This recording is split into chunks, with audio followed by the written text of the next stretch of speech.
Ooh, hey, look at that chat.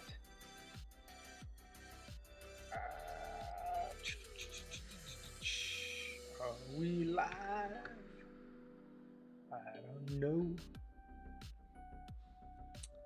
Wish I could carry a tone. Yep, we're live. Hey, what's up? I'm Al Cox. I make games, play games, and everything between. And today we're going to be taking a look at the Neon City Asset Pack, which is free from Buildbox if you're able to refer someone. The cool thing about this is you can refer someone and they don't have to buy anything. They can just check out Buildbox for free. It's a free referral program. I think it's a great way to just get someone interested in seeing what Buildbox has to offer. Buildbox has Buildbox 2 and Buildbox 3. I like to think of it as Buildbox Classic, which is two-dimensional, and Buildbox like Professional, which is three-dimensional and two-dimensional, and has a lot more moving pieces than the Buildbox Classic. I don't really know how the referral program works, but I think I put links down below. Check it out. And the cool thing is these assets were made for Buildbox. So as opposed to other times when there's assets, but those are just like OBJ files or FBX, basically not specific to Buildbox, but these assets are for Buildbox. Now with the free, with referring to a friend, I still have issues with Buildbox. No mobile export for free users. I'm not a fan of that. I hope they change that. So essentially anytime I talk about Buildbox and man, there's a squirrel jumping up on this bird feeder and he thinks he owns that and I'm bigger than him. Anyways, getting distracted. Let's take a look at here. This. And give me some music because I don't like to hear. Click this button and that button, and I'll be right back. I gotta go scare this squirrel away because he's acting like King Kong on top of this thing, just eating these nuts away. It's not happening.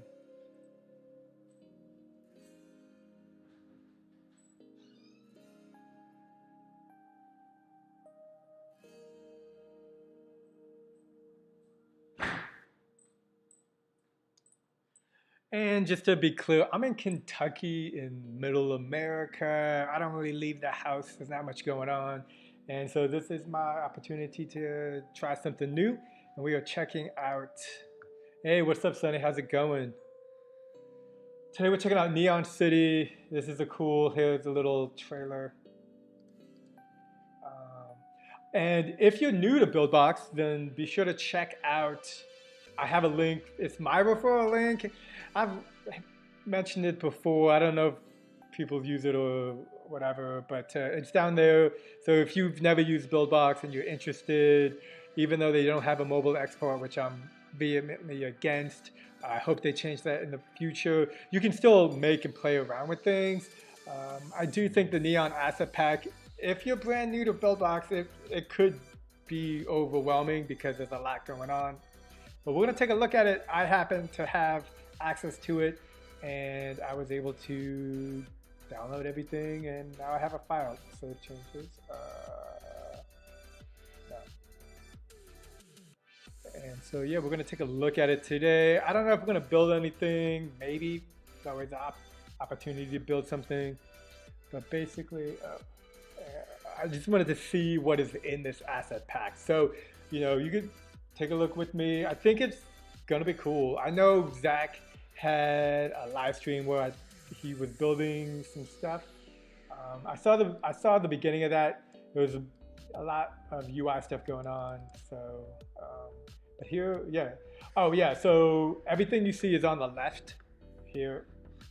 Let me actually grab a file. Let's see the window. Dev, Buildbox, template, Neon Asset Pack. So here it is. You get UI stuff. UI stuff is cool, I guess. I don't know. I generally have been like making my games with almost very little UI. Um, but that's me. I think when you make your own games, you develop your own style. So, and then sound effects. Sound effects is really cool. Um, yeah, do I have audio on the desktop? -5. I don't think there's desktop audio on this stream. And then here are all the assets. So the cool, like, here's the cool thing about these assets. So watch my screen. Even just like looking at this one. See, they all have, they were all made for Buildbox, which means they got a lot of stuff going on. So this is a smoke particle, okay? Gotta see this now. I didn't even know this was here. And now you have my intro. So I'm gonna take the smoke particle. Now I'm gonna put it like, let's say maybe outside of these vent thingies. So I'm gonna actually go to the smoke particle, hit this 3D model, take a look at it. So it looks like it's right there. Okay, cool. So do this.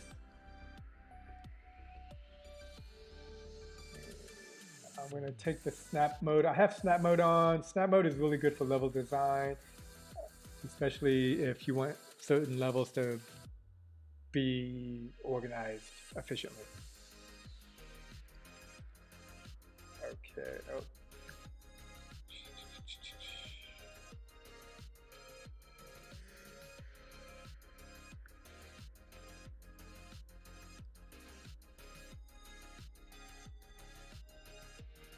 My Spotify crashed.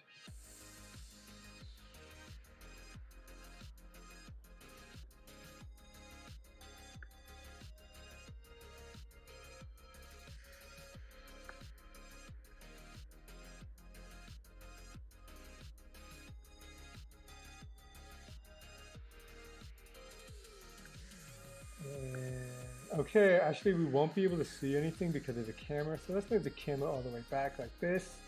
I think I just added a movement onto this cube. Nothing special, just like left, right, up, down, or forward, back. So he's on the cube is on the ground, and I don't see any smoke particles happening. Whoa. I'm gonna go take a look at the control setup. Touch, move. Oh man, this squirrel is now like reaching across.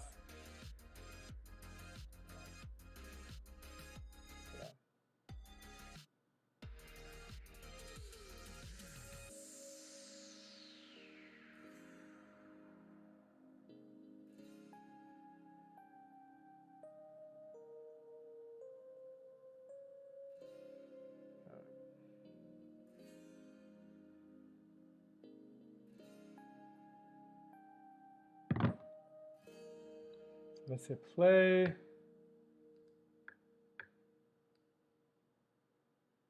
I don't see any smoke particles. Maybe oh.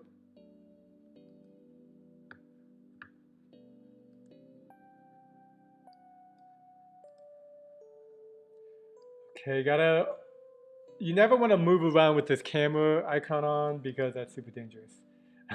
Because then you'll just move the screen and you won't be able to get it back to where it was. So I didn't see any particles coming out from this. I guess I expected to see something. I'm gonna go ahead and try it again. Maybe try it again.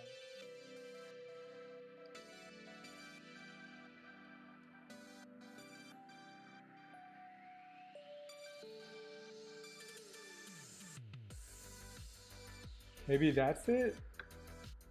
Could that be it?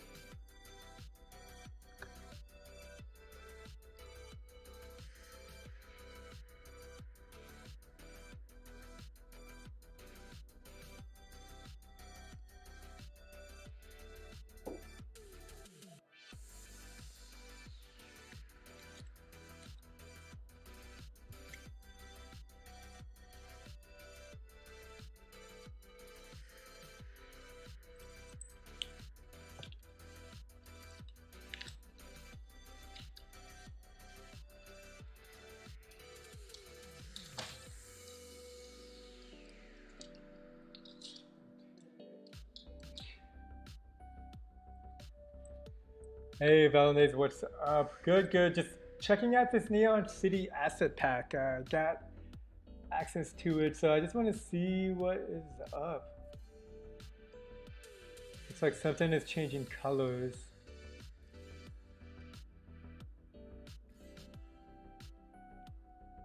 Uh,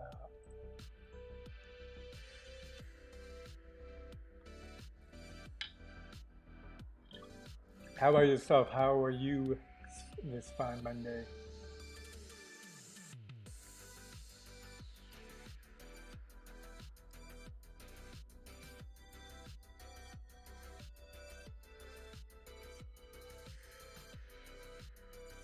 So is this it? It doesn't look like it.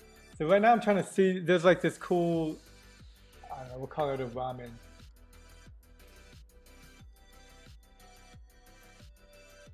Barricade.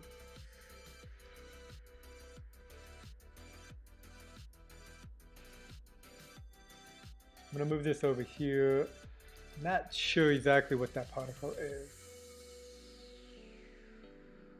Oh, I thought I saw something. Oh, you know what? It happened in a second. See, there it is right there.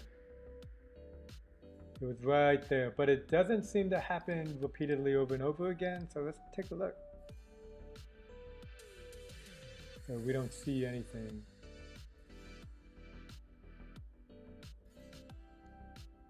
Oh, that's cool. So looky here. So there's like that ramen bowl thing, but you don't see it on this example.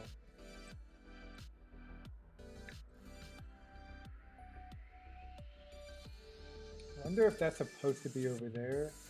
Let's go ahead, take this object and rotate it. Oops, wrong button, this one.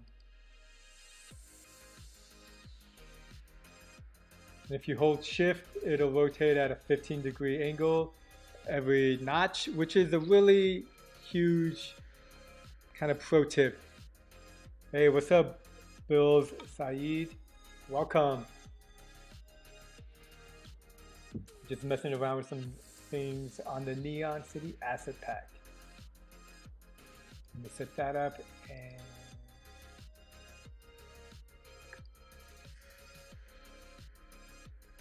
oh, this movement isn't great. There's this smoke feature again. Honestly, I'm looking for that neon ramen sign. There it is. So it's over here, which makes me think each of these boxes have one. So there should be another one over here maybe? No. Let's go into this single-story building and take a look. So that's like the face. Oh, and it spawns this. This is a hollow sign. And I don't know, maybe there's the ramen in the hollow sign. So it does look like it's a little bit off somehow, some way.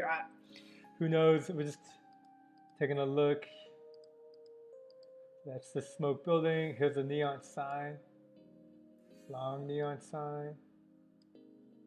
Does it move? Why is it so long? What's going on over there too? More ramen bowls. Oh wait, that's actually, looks like we have the Korean language here. I could probably ask my mom what that says.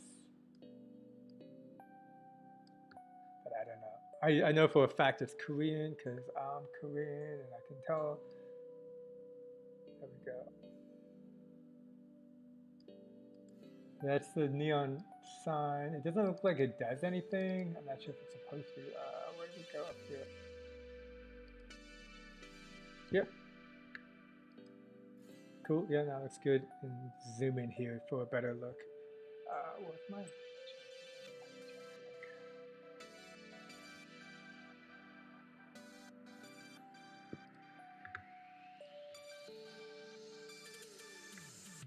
graphic sign? All these seem to be See how that looks.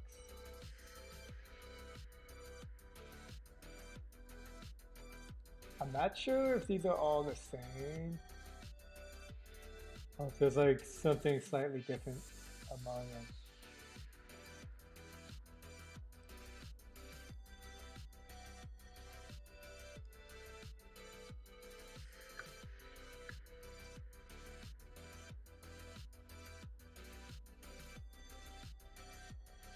Take off debug mode.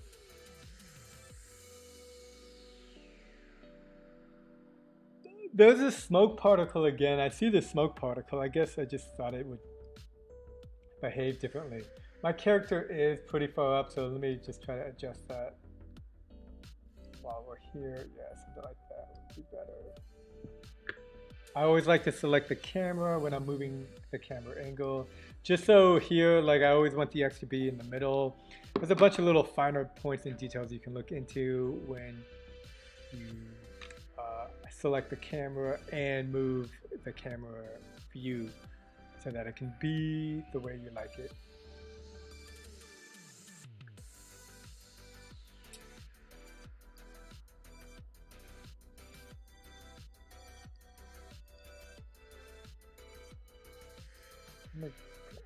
I wish I could make the cube smooth. I wonder what I should move that up or down. Maybe I think I should have gone down. Like the point one. What was it at? Okay, so when it moves, it just kind of like keeps moving. I let go. So it's basically, I think it's, I'm gonna put 0. I think it's like ice. The way the movement is like ice. The character moves like he's on ice with the higher smooth. Even now. That is probably the friction. Let's go here and let's up the friction to 2.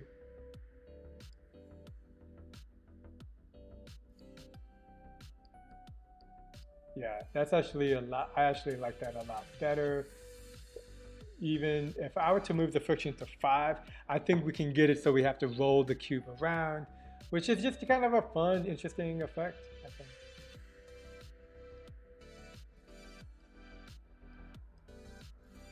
I noticed it doesn't go backwards, and let me play around with the other movements. And this is a big thing I do in Buildbox all the time, and I recommend you do it as well. You can have your own project goals, which I'm working on my game, Ball Meets World. Check out the previous live streams, and you can see me literally working through my game and verbalizing the process, giving pro tips and details all along the way. I've done that, I want to say, for that, let's 3 out of 4 weeks.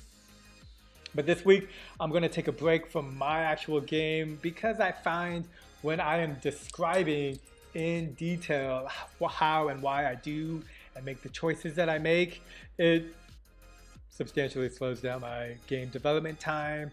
And I'll spend, my live streams are, I want to say, roughly 4 hours.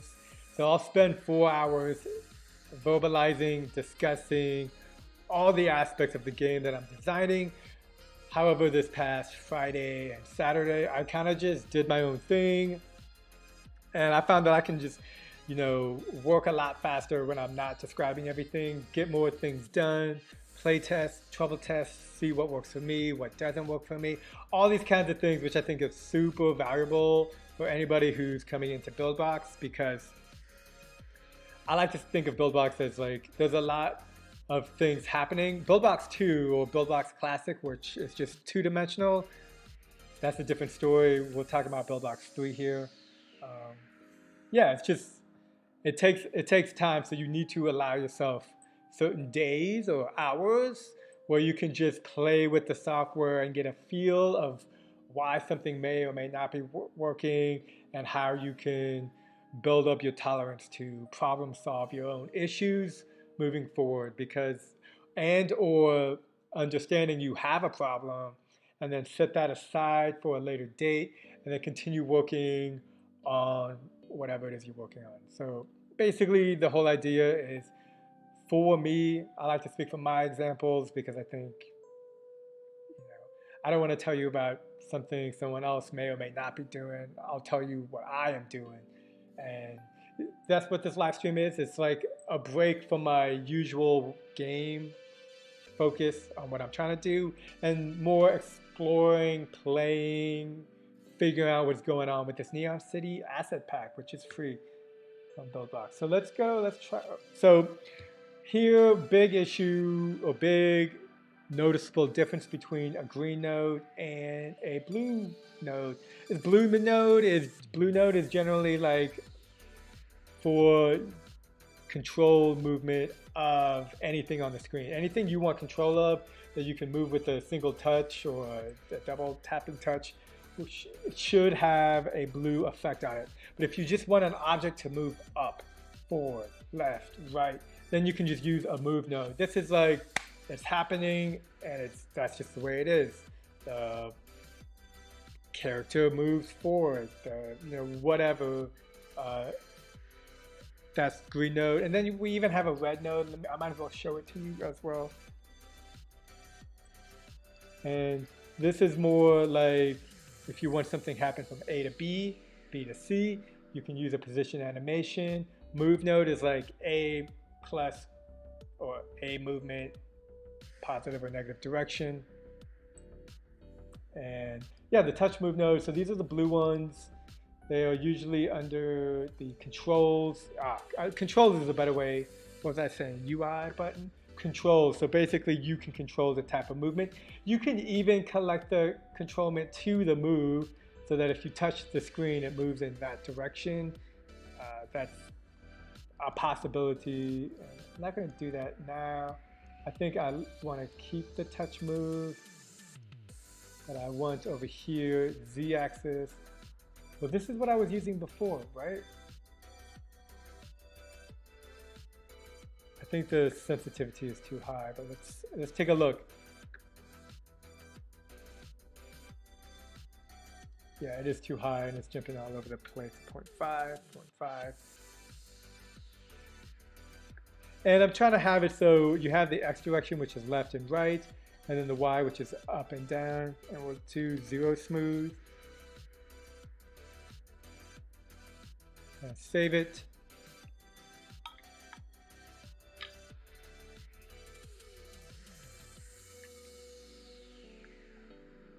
Wait, this doesn't look right. Touch on touch move. Yeah, let's change that up for a second.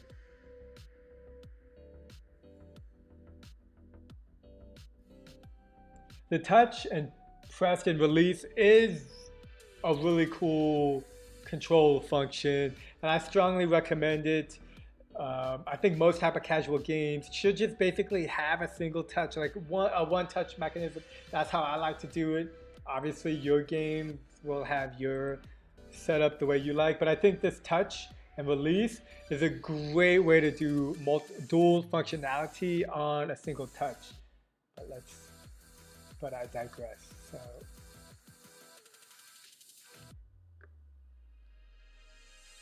Well, it's moving. Wow, it's a lot of. It's just a lot of strong movements. I'm not sure why. I'm gonna do 0.15. I feel like smooth shouldn't be an issue. Yeah, and this is cool. I mean, like it's not moving back.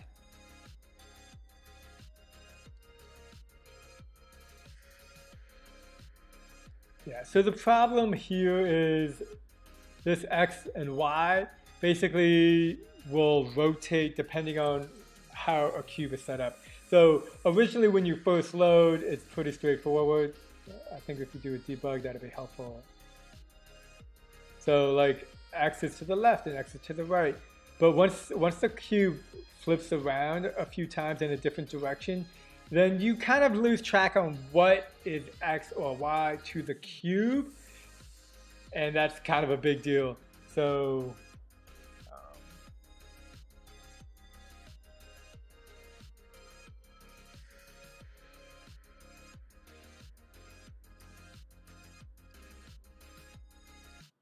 and here we can use movement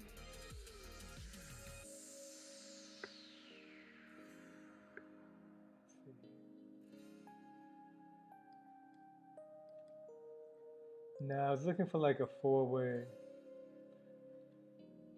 I think I'm spending too much time on just the movement of this. But that's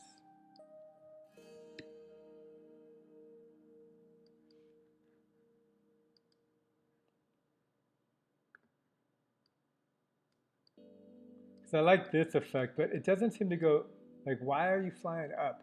Y of 2, but the Y should be in the Z direction. So it shouldn't fly like this. Shouldn't go up. It should go forward. Then this is, that's to the right, but again, it goes up. So the movement isn't that great.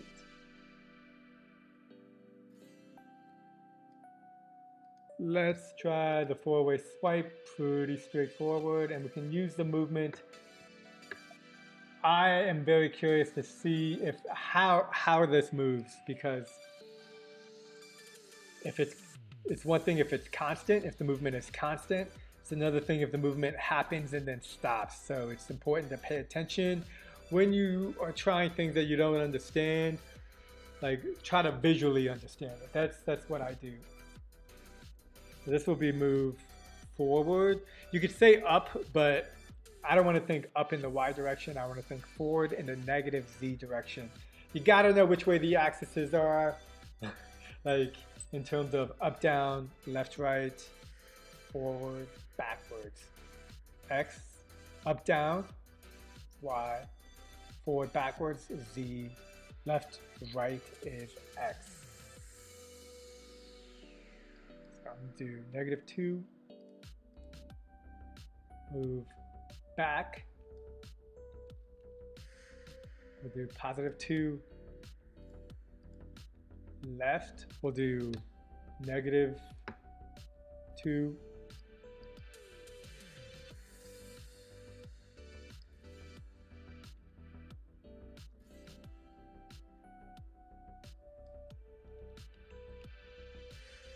and let's just connect this, see how it works, and or if it works the way I was hoping. -2, basically the number 2 is a really small movement.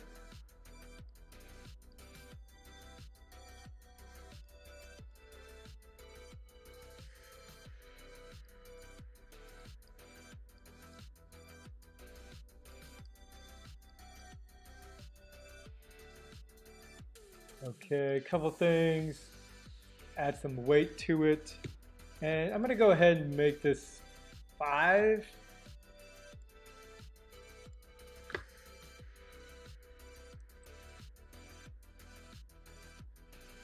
Oops, this is the X direction, we went -5. I'm gonna save under a new name, just cause it's always good practice. Hey, what's up, Matt? Welcome. Weekend was good. I was able to sit down and just build a lot more of Ball Meets World. So I kind of went through the first 20 levels. It was really refreshing, honestly, to just sit down, work on polishing my levels without doing a live stream, so that I didn't have to explain all the details, and I just kind of try to make it work. And I'm kind of done with at least the first 15 to 20 levels in terms of repolishing. Still a lot more I want to do, but it was nice to work many hours on my game while listening to an audiobook. So that was my weekend pretty much. What about yourself? Where are you located again, Matt? Oh, right here. Let's save it to part 2.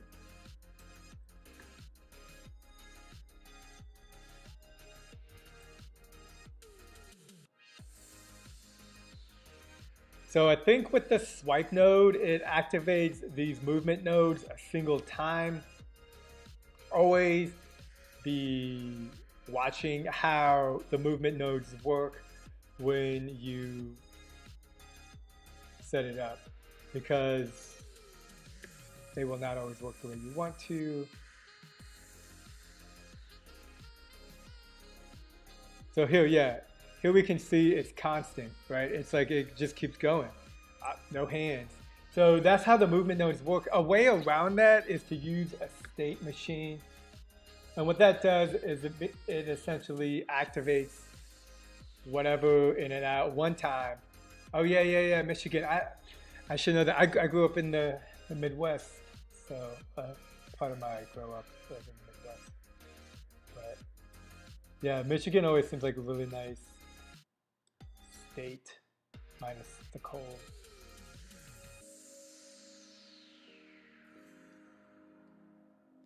Okay, so we're going to do the state machine. So basically when you call the direction in whatever direction, it goes through it one time. Instead of what we just saw where it does it all the time.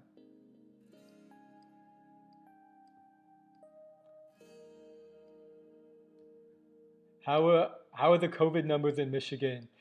In Kentucky, I think they're decent. But I was going to go to California and they're like horrible. Like, I know Florida's really bad, but I don't want to get COVID.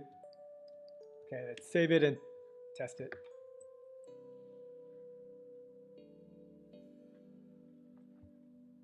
B.O.B., I'm going to go get some of my iced green tea.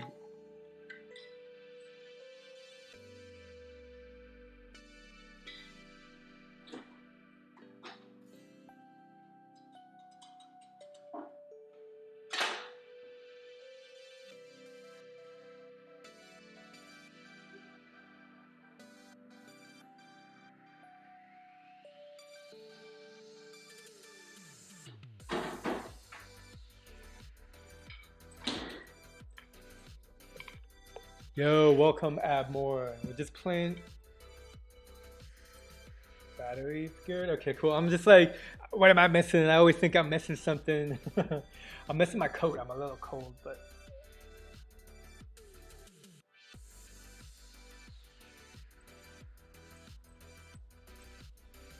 Seasons in Michigan are probably really good, right? Like hot summers, definitely cold winters.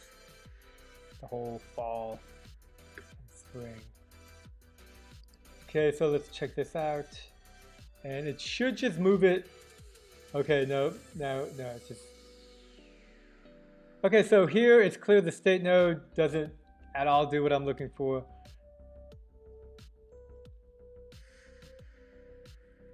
True.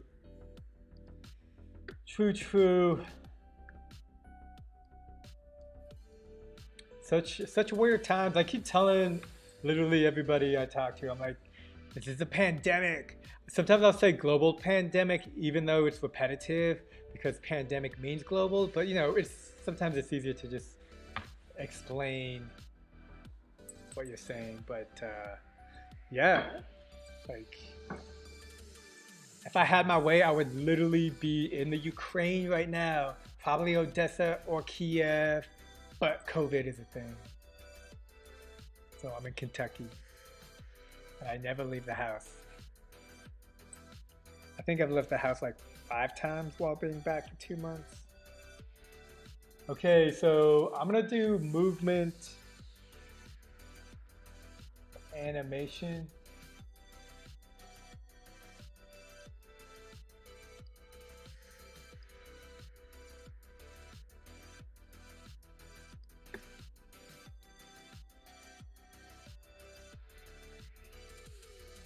I mean, I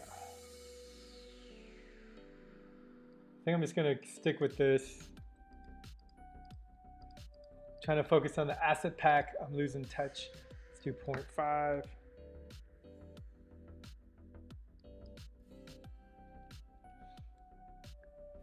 Maybe you already told us, but what exactly usefulness of the state node?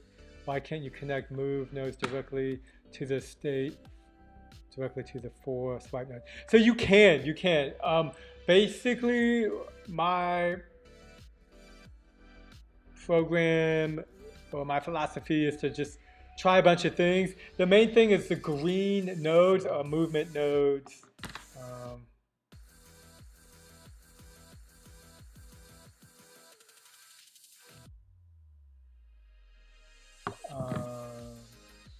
The main thing, yeah, so the green movement node is like a constant. So it's like if you're driving, great example actually, at x negative 10, then you're always driving at x negative 10. You're just going at that speed. Whereas in this, and this is what I was testing, as for the state node, it it sends a signal one time that's not constant. However, because the movement node is created to just always be moving, it didn't do what I wanted to, so I've removed it. But I do a lot of that. I'm always like, does this do what I want to do? Does this do what I want to do? Hey, welcome free flop. I'm gonna catch that fly with my hand and let it outside. I would crush it, but then you get fly dead juice all over your hands, and that's just messy. Hey, what's up, free flop? So we're working on the Neon City pack. I got that's in Neon City asset pack. Taking a look how I can edit 3D trail. I would edit 3D trail by editing a 3D trail. That's how I would do it. Teo Max, your question is very vague. There's a lot of ways you can edit it. You can edit the width, you can edit many things. It all depends on what you want to edit. The more specific, the more specific your goal, the better direction you're gonna go. If you don't have a specific goal in how you want to edit the trail, that's okay too. But you gotta kind of like be able to verbalize literally what you want to do. How do I edit a trail so it's not as long? How do I edit a trail so it lasts only 1 second? How do I edit a trail is very vague. That's kind of like, how do I make a game? Whereas then you're like, how do I make a first-person shooter? So the more specific your question is, the better I'll be able to answer it. Otherwise, I'm just going to give a generalized answer in which you edit the trail through the many variables that you can change.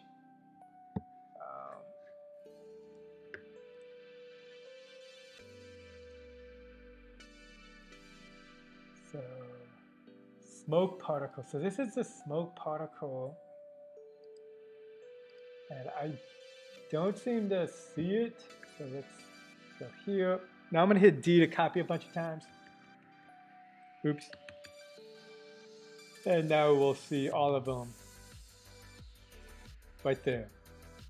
But it only happens once. It's not reoccurring, which I find strange. But again,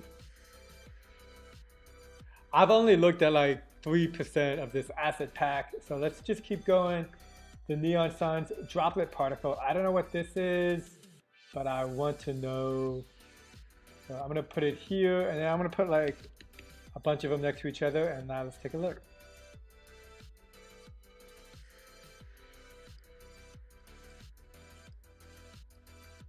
See, the movement is just all over the place.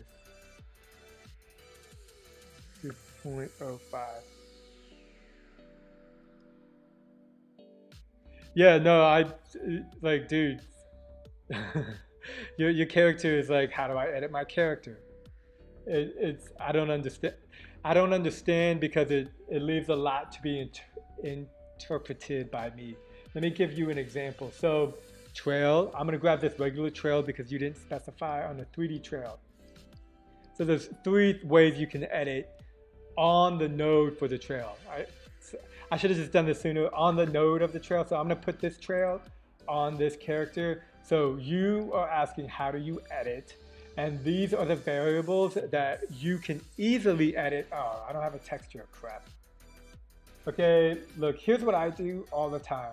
And I recommend everybody doing this. I even have a whole Buildbox video dedicated to this. If you've ever seen any of my Buildbox videos or tutorial, do me a favor, hit that like button.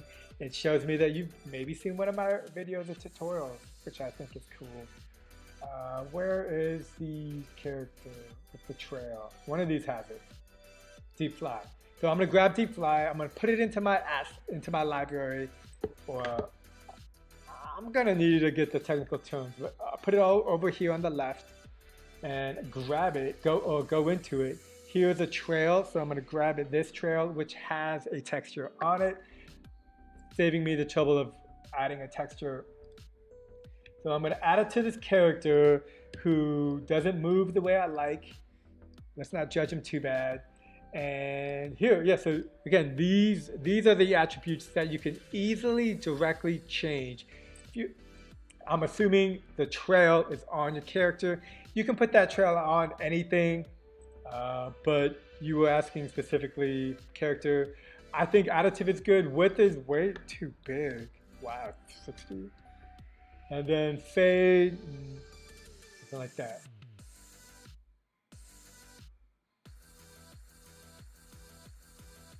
See, and right there, you can see the trail right there. But basically, you're just gonna want to play around, try to get an idea of what you want. Or so there's two scenarios. One, you know what you want, which is a big deal. Two, you don't know what you want, which is okay too. So you got to figure out which camp you're at. Like if you know exactly, this one was, I mixed them up. I missed. So if you know exactly what you want, then you just want to kind of like play and troubleshoot to get as close as you can. And that is, you know, I would start with literally messing with the fade and the width, those two pieces. And then those, you don't know what you want. So you could be super open. You could want, and when you don't know what you want, I recommend the approach to look at two different extremes. So a lot of trial and error. And if you can try, this is what I do, is to have fun with that learning process, because building games in no matter what you're doing, is going to take a process, a give and take. So that you can try with the big fade, a little fade. I would try multiple extremes and then look at it like when you go to the doctor's visit and they test your eyes and they're like, A or B, A or B. And you just kind of figure out which trail you like better. I hope that answers your question. Yeah, I think there's a wall. Like, this shouldn't even be flying up in the air like that. Well, that's not what I want, and yeah, that's okay. But let's take a look at the other. Ooh, so a lot of vehicles. Okay, I'm gonna put them all next to each other.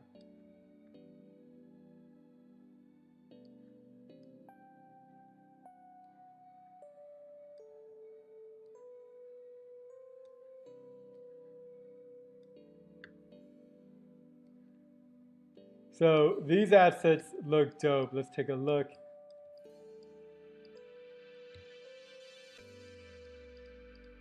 And I'm gonna do something cool. What is it? Yeah, okay, so I'm gonna close these down.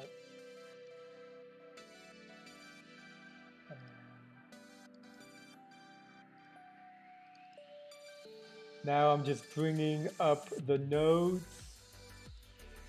for each truck.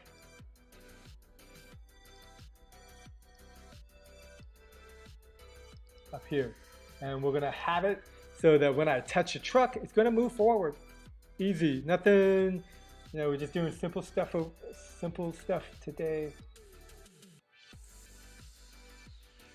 Touch, we could do touch move, which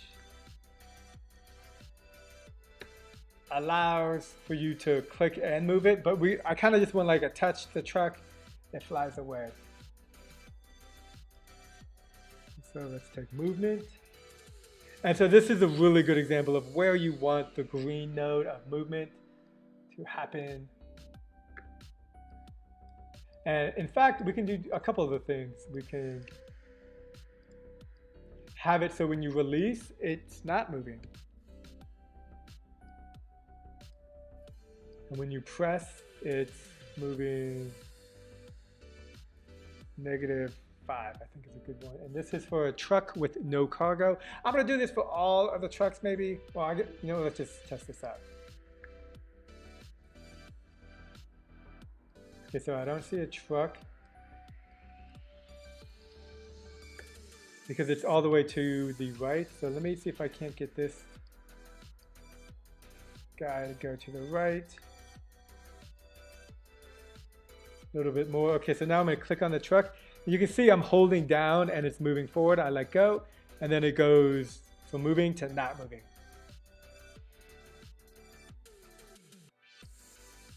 And I'm gonna go here and it's gonna move like this. Let's go ahead, move it to landscape. Be better for everybody.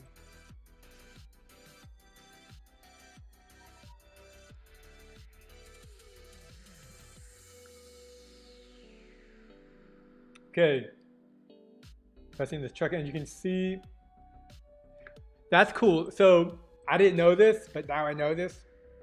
I thought you had to always be on the truck for it to work, but it looks like all you need to do is press, still holding it down, and oh, that's, I have the camera attached to the other object that was moving around. Well, let's go in there and stop that from happening again. To the cube, and I'm just going to remove that touch move.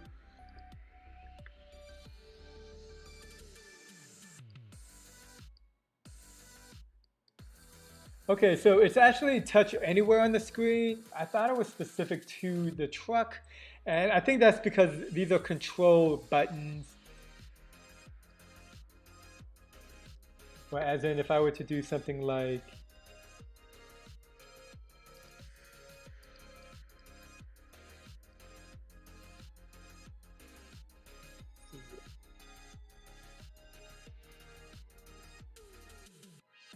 yeah, it's set to anywhere if you touch anywhere on the screen.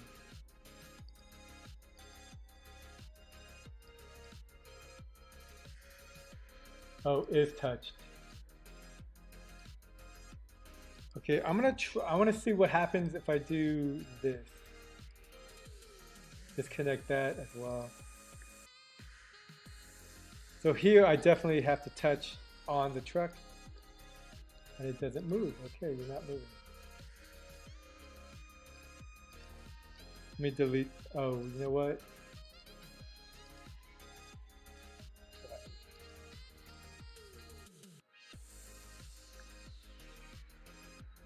Okay, there it works. And I release, so I'm touching over here. It doesn't work. Gotta touch on the truck. Cool. Now let me do that ist and then delete this. So here on touch it moves, and then if you're not touching it's not being signaled, so it doesn't move.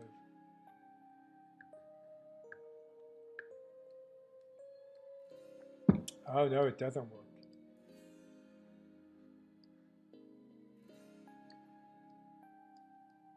Okay, hold on. I'm gonna keep trying it. It didn't work before, but now it works. So I'm like, did I not test it properly? So click on the truck and it moves. Okay, cool. Touch, and then when you let go, it stops moving because it's not being touched, so it doesn't move. So go ahead and add this to.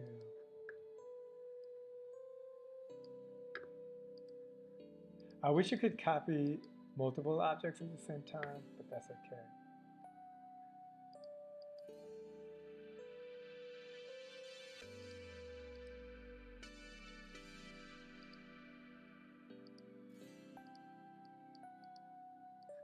Do that.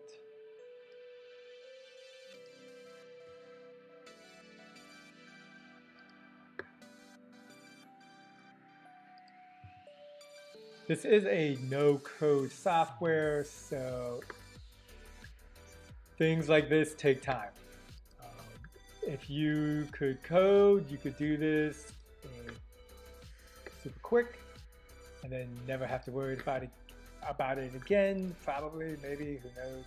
But because this is one at a time, you kind of always need to remember in the back of your mind how certain things are set up, and you can forget, that's not a problem, but if there's an issue, you want to remember how everything is set up.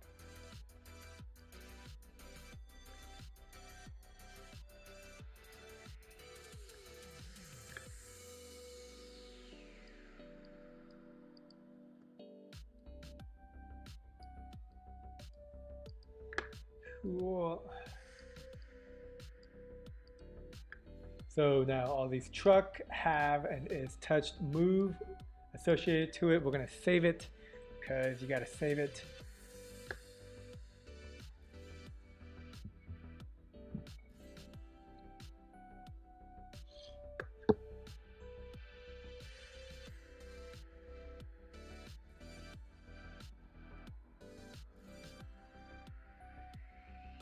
Yeah, this is a really cool asset. Let me know, leave a message in the comments. Let me know if you've had an opportunity to play with these assets and what you think of it, and if you're gonna maybe make a game or just use it to learn.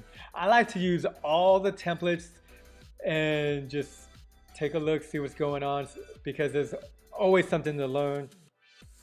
If you think you've figured everything out, well, that's amazing, but try to have the mindset of learning something new every time. And then all this stuff is in Korean, which is cool. And then it'll just help you push yourself forward when you do get stuck. So okay, not working. Oh yeah. Buildbox bug, huge bug, big bug, bug to bug. I'm gonna say bug 2 more times. If you have a Mac and a shared screen, I got a shared screen. Check out I'm gonna show you guys what I'm working with. I did not buy a plane ticket this month, but I did buy a big ass monitor. So that's what I'm working with. Super cool. When I'm making a game, I feel like I'm playing a game, but I'm making a game. It's like the weirdest, coolest feeling ever.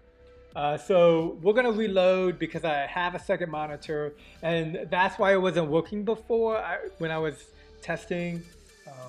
Stuff like this you really need to know, because if you're play testing on a Mac on a separate screen and it doesn't work, it's not you. I mean, it could be you, but it's other than the clicking not working, a specific portion is not your fault. It's just a bug. Buildbox is aware of it and they are working on it. My biggest concerns are always the issues that Buildbox doesn't know. So tap this, look at that. Tap all of them. I mean, what am I thinking? I'm thinking, have you ever played those games where it's like, oh, and this is like one of the best things about Buildbox is the camera angle. So watch this. Let's take the camera, do this. Can even do, how do I want to do this? Want to do something like this. Okay. Get all of them to line up behind this line, kind of making like a starting line.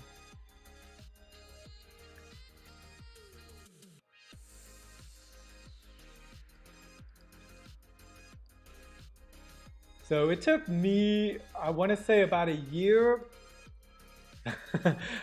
I say it so easily. 1 year, but to get familiar with Buildbox. I'm super critical about myself. I always think like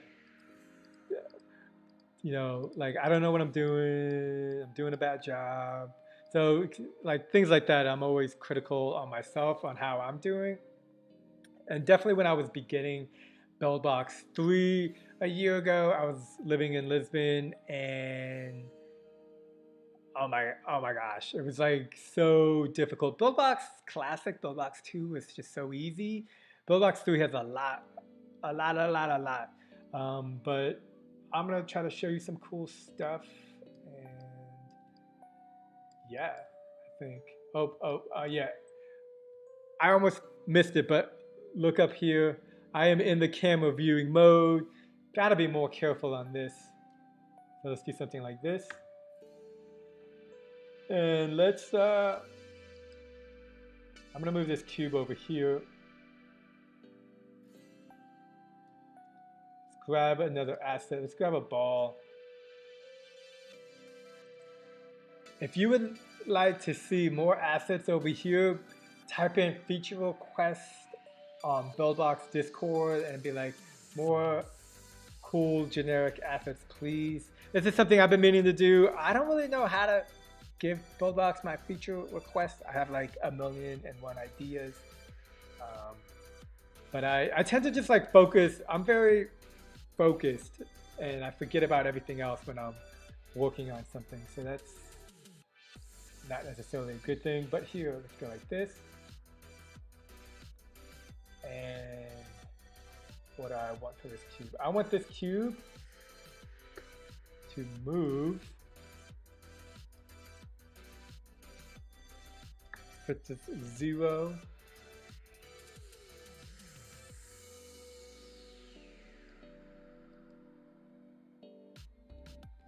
Hey, what's up, Dragos? What Dragos has a question, and that question is, what privacy policy need to put in magazine play if Buildbox with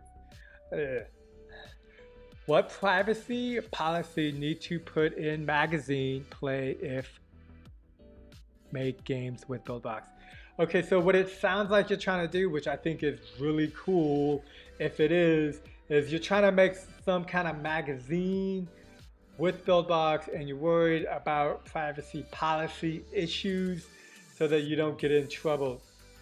I tend to look at privacy policy issues at the very end. I'm like, I shouldn't say this. I'm very comfortable with not doing what I'm supposed to be doing and then do it later.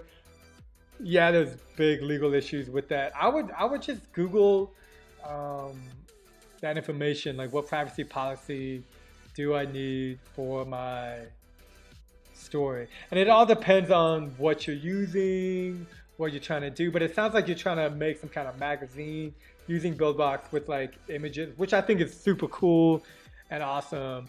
And I have some games or it's a graphic novel about a chicken that goes to the moon, center of the earth. On my gameplay list, which is I think really good examples. But yeah, privacy policy, you can just like make a little eye icon and then just copy whatever privacy policy you see on the internet that says it's good. Copy and paste that information into its own UI. So almost like something like this. So let me show you.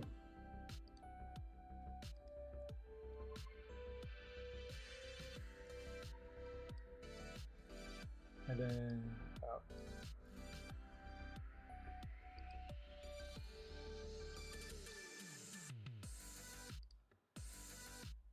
and then call it privacy policy.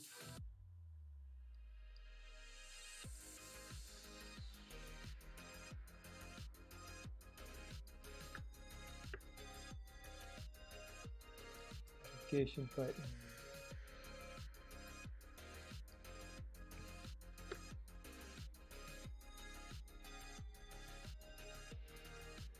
Something like that. I don't like the gradient. What's my favorite font? Arial rounded. The best. Okay, and then default. Go back. Okay, so here we don't see, oh, right there, it's right there.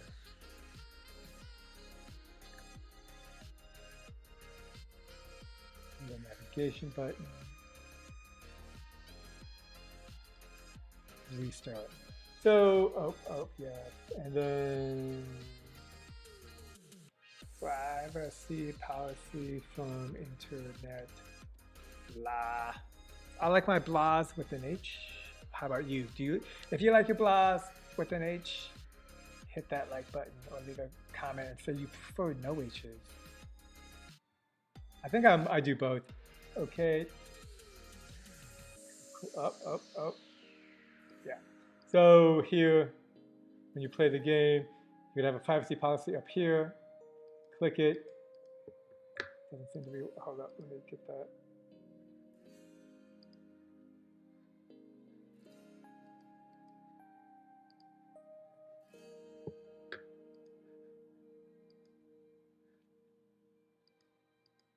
Yeah, it looks like it's connected.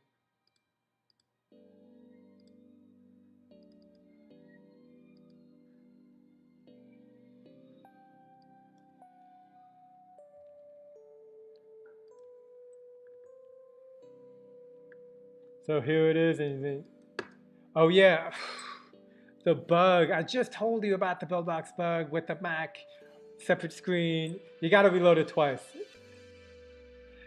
So many times, like this bug just makes me think I'm making a million mistakes, but it's not me, it's Buildbox. Privacy policy from the internet, blah, blah, blah. And we're back to the game.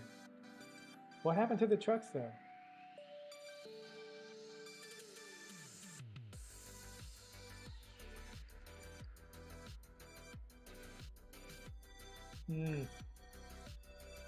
I just realized something kind of a big deal. Do this.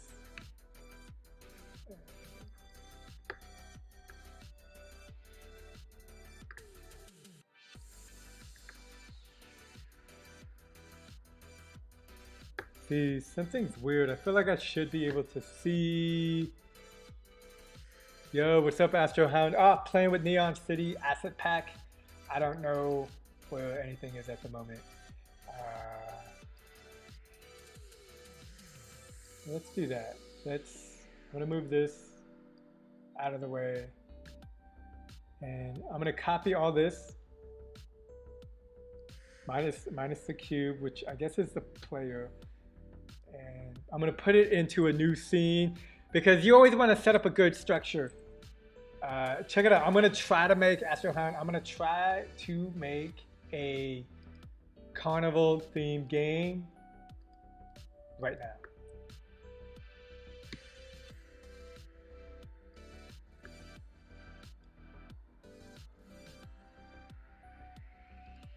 So we're looking at this view. Oh, we're gonna need to delete all this stuff. Delete, delete. Don't want to delete these. Okay. Ground and light. Delete that. Put this character back to 0.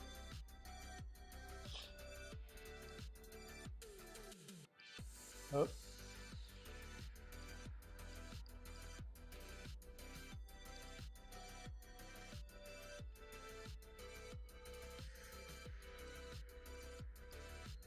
Okay, so we got the start, the finish, and I'm gonna remove, I guess I could keep the character there. Move this up. Hit Command V. Boo. Okay, I'm gonna have to put the truck back in here.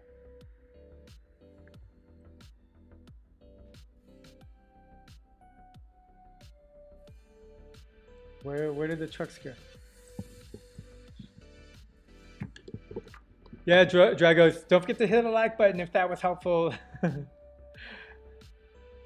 I always forget to mention to hit the like and subscribe button when I do these live streams because I'm always like, oh, this is how you do this and that and that, and then like nobody likes the video and I'm like, nobody liked my video. Okay, where did I lose the trucks? Am I losing my mind again?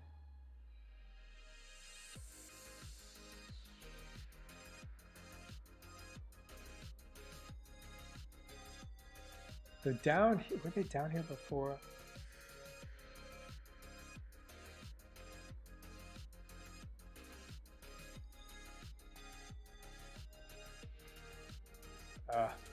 This truck is cooler because it's got a graffiti tag.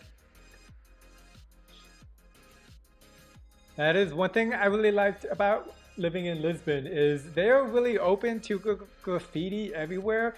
Like people who are really bad at graffiti, like will graffiti a 500-year-old church at the side of the building, and you're just like, it's because whatever, I've seen this when I was living in Lisbon, but what they would graffiti was just so bad. It makes you think you're amazing. Like you could take a can of spray paint and like, I don't know, literally draw a happy face and it would be better than what some of these people are doing because I don't know, maybe like due to rebel, I don't know. I just know for me, when I was doing graffiti in Lisbon, I would go to a special area and I wouldn't be doing it on a church. I would go to an area designated for graffiti so that even though I was bad at it, I wouldn't be desecrating a church. I just didn't get that. Okay, so here we go. I think these are all the objects. And you can see we got an is touched move. Let's save it and view it. And I want to make sure this is all working properly so that we can do what I want to do next. And it's going to be really cool. So don't leave just yet.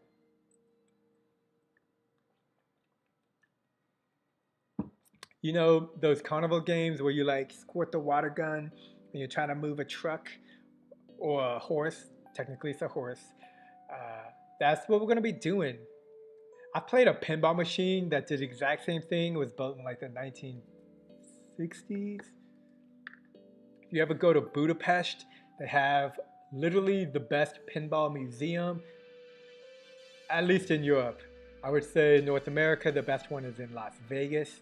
But the one in Budapest, they got machines and games. They had a toy gun machine from 1914.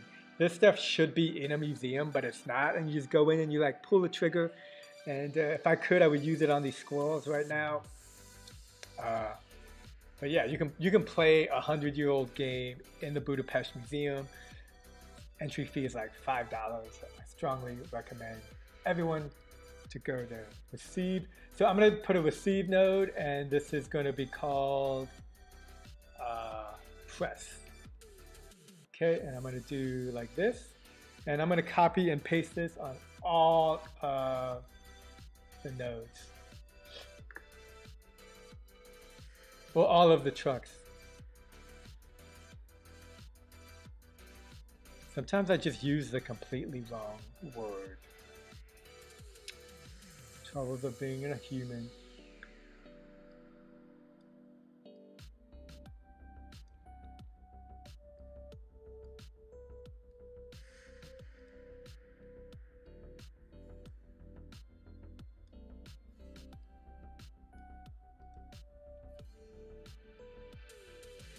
And now that I think about it, I think Zach has a button.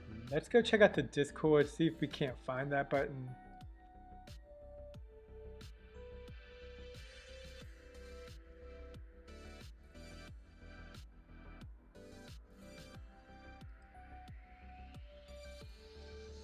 Because I know Zach made a really cool button, and we're going to want a button. So this is also one of the cool things about Buildbox. It's like once somebody makes something, you can literally reuse what they made over and over again, and ideally make it a little bit better every time, and then you get a lot of cool stuff. Okay, color switch. I think it's up here.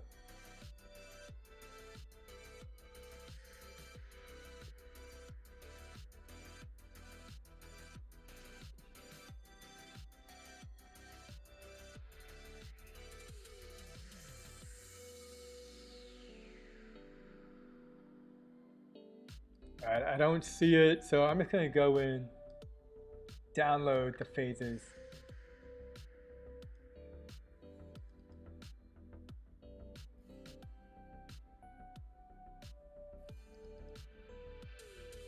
Open this up, grab what I want, export it, put it into this file, and cool.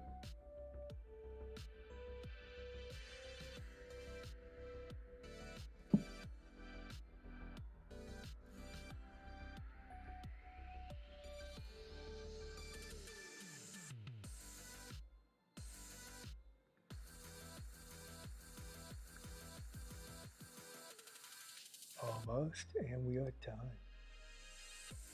So let's go ahead and grab that phases.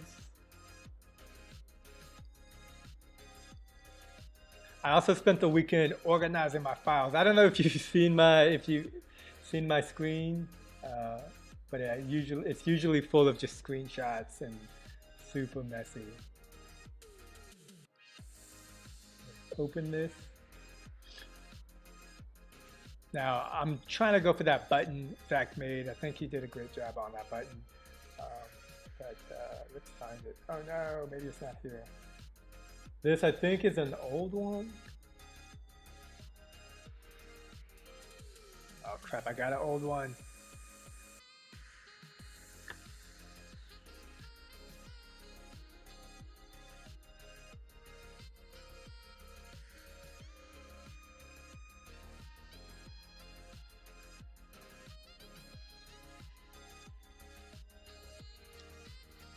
Wind emitter, menu change, random levels.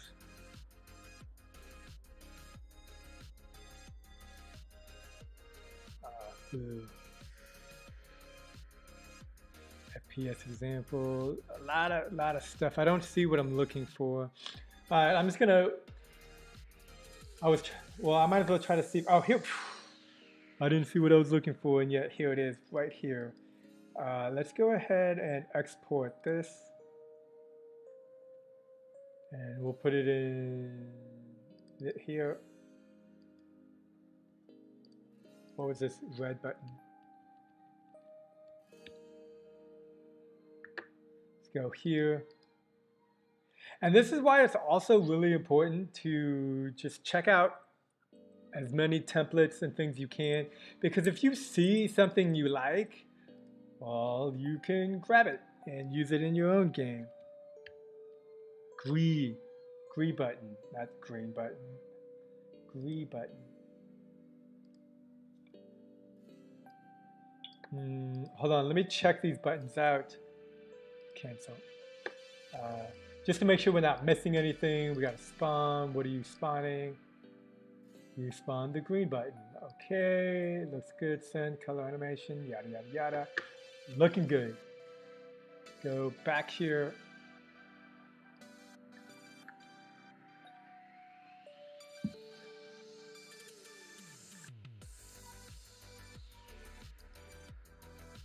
Let's grab the green button and the red button.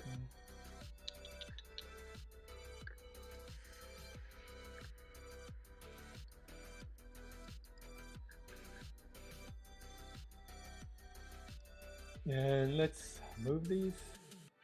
Here. Okay, so now we have them all the way to the left. I think it's a red button. Oh, and where's the camera angle? Okay, so here, it's always good to make sure you got the start and finish set up properly. And I've seen them, they're usually set up the same way, but sometimes they'll be pointing different directions. And if you're going like left to right, the cool thing with Buildbox is you can just always move your camera around, which I think is great.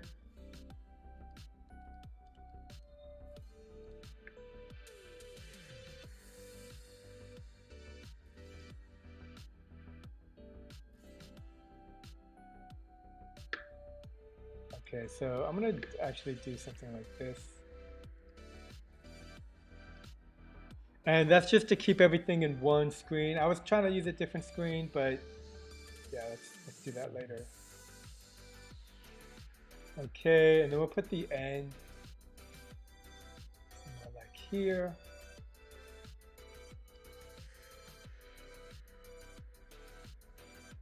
Yeah, let's actually do this.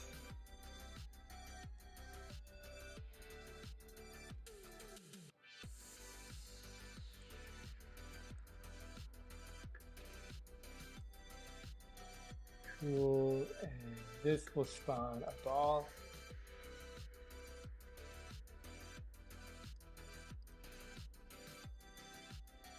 Oh, I already have one over here.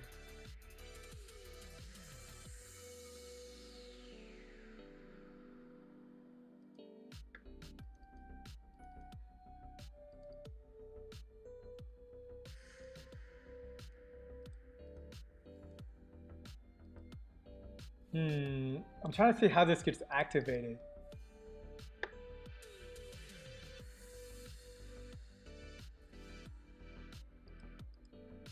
Let's go here, delete that.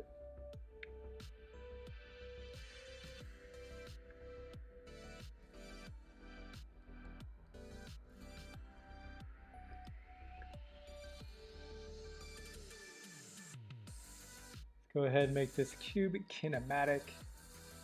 And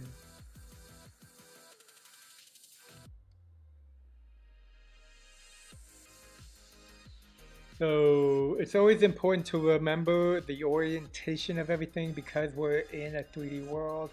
And my scenario is we have x at, no, z, this is negative, this is 0z, and this is z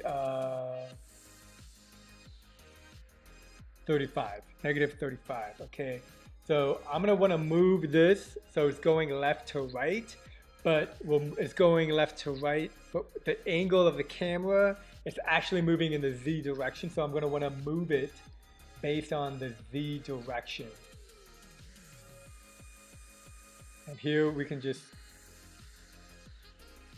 change this to Z. It's just a 0 so that it doesn't do anything if you move it up and down. Again, Z is left and right, Y is up and down according to this. And then Z, but Z is forward or back.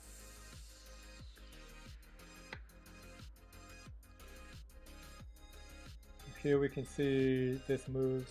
And it's actually moving, the camera is set to move around the character. We're gonna get rid of that. I could do gamepad or none.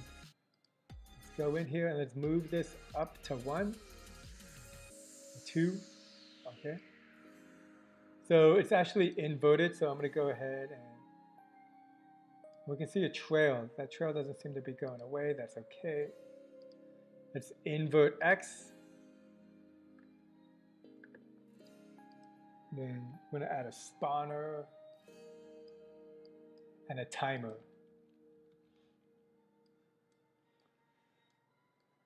So the timer will go every, what is that, 90 seconds? Time 90. So we'll just do 1 with the, yeah, time of 2 plus or minus 1. Spawn a sphere. We're gonna do spawn a sphere. It's all the way at the bottom, I think. Okay, this is dynamic. We can make any adjustments we need to here in terms of bounce friction. I think I'm gonna add a bounce of 5.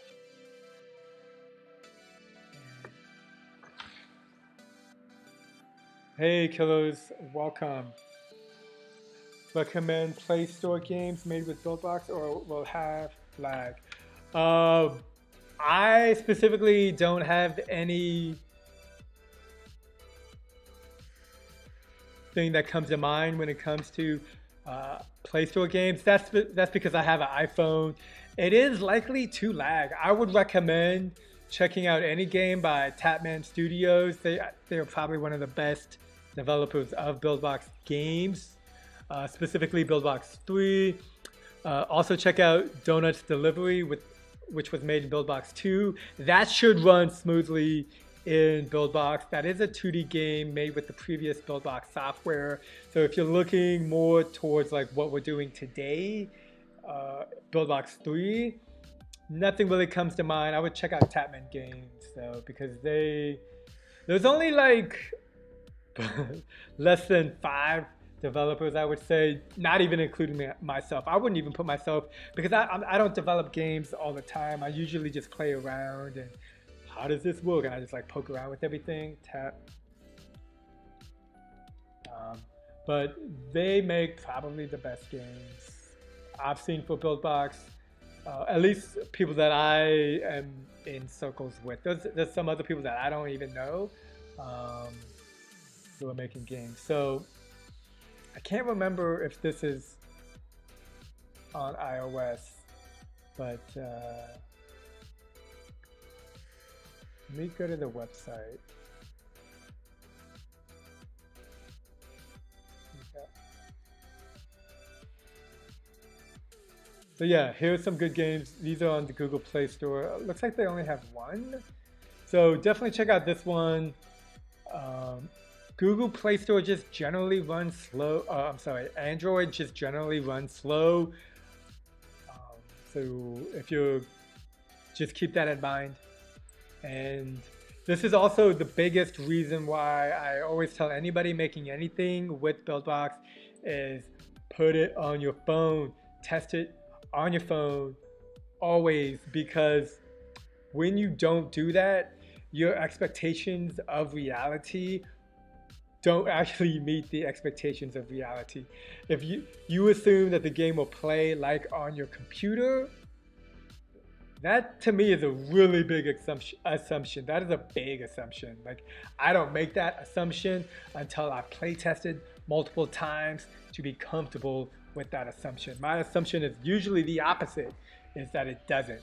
So bridge those two gaps and you'll start to move forward in, without your biased assumptions in terms of what you think is supposed to happen and what actually happens, like lag on an Android device.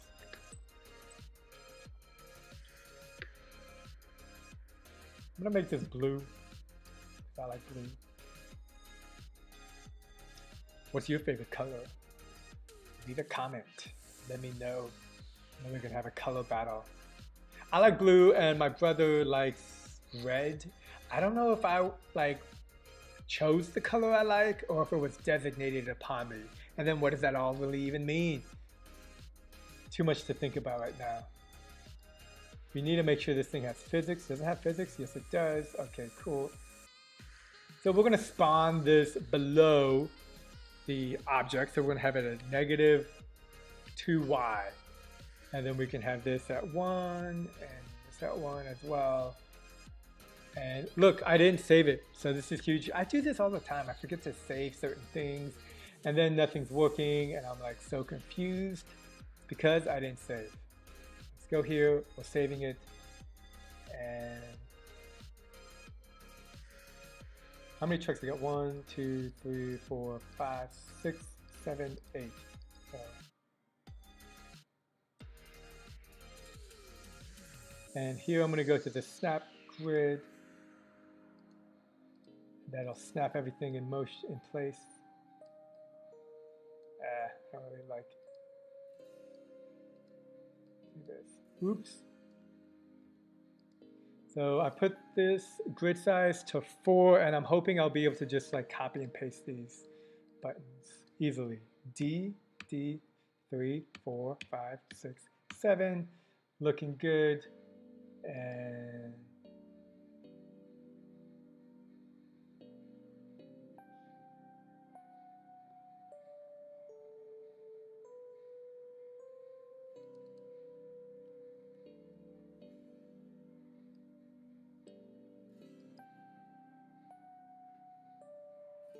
okay, so I've never done this before. I am going to enjoy this because I really like doing things I've never done before. So we're gonna we're gonna change this. So I select the pin on event name, and we're gonna call the event name push 1. No. It's gonna be blank. But we can call it push move truck. Okay, so we go here. Put that up a little bit. I guess we'll just leave it here. Okay, so look, event name. So we can do push 1. I'm gonna copy this. Select this one, and it's gonna have the event name here. Push 2. Push 3. And this is also one of the best reasons why I strongly recommend to everyone to take hours and just kind of play with Buildbox. Don't have, you can have a specific goal, but be flexible in what you're doing so that you allow yourself opportunity to learn something that you didn't know about before or something that you were unsure about, because the Buildbox just has so much going on that it is really difficult to keep track of all the little pieces. And I don't know, I guess for me, I don't necessarily try to keep track of all of them, but I try to play with everything so that I can store it in my memory bank. And then when I need it, I can go in my memory and grab something.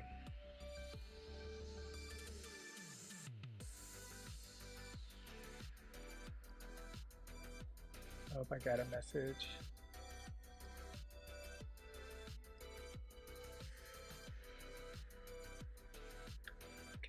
Close some of these windows.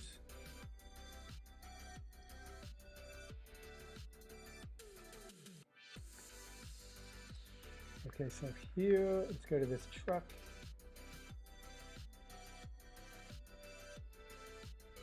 Oh, all the trucks are right here, so this is nice.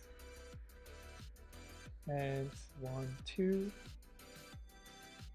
3, 4, 5, 6, 7, 8. Okay, so this is, oh, what do we call it? Push one? Push one off. Oh, I wonder if I can do like this. Okay, so this is cool. I can also use the pin again. I'm not going to because I literally have 8 different trucks, but it is nice to know that that is an option.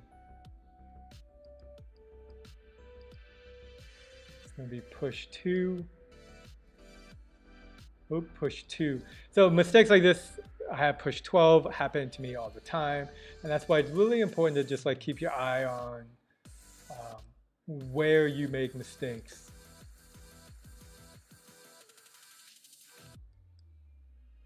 Because if you can get good at catching yourself making the mistakes, then you won't have to 1, 2, 3, 4. Then it will save you time going back later trying to figure out exactly where you made that mistake.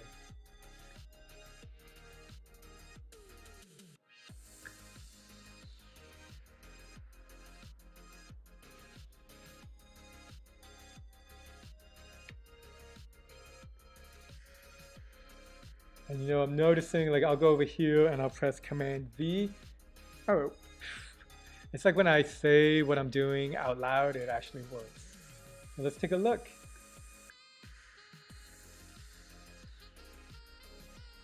Okay, so the camera is still following the character.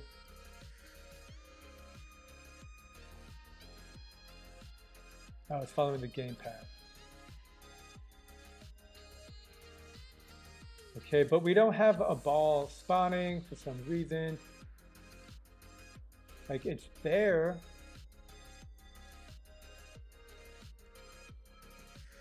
Let's go take a look at the ball itself.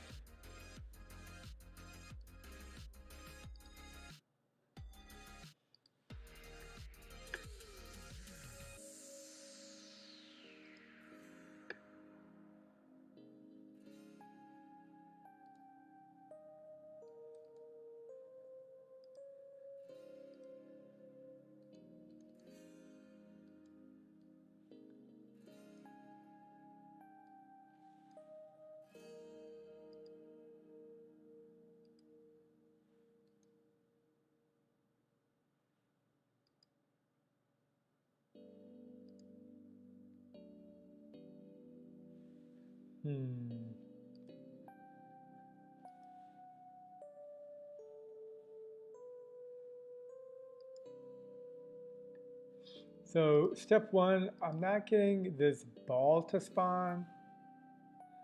Problem 1, I'm not getting this ball to spawn. So let's just go into the game, set up. Oh, there it is. You're supposed to be spawning below.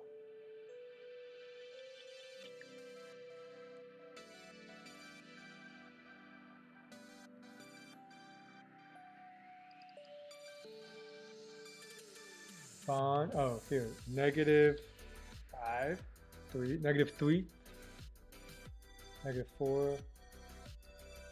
Got 1 second. Go into here, let's raise this up even more.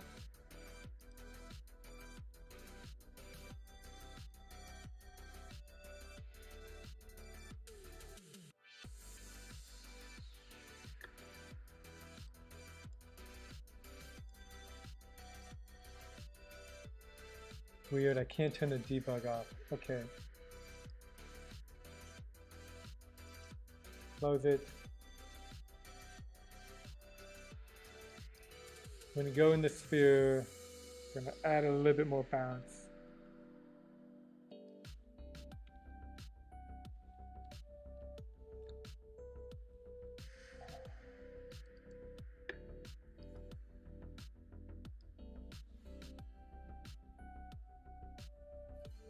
I'm going to add an if collide with the sphere.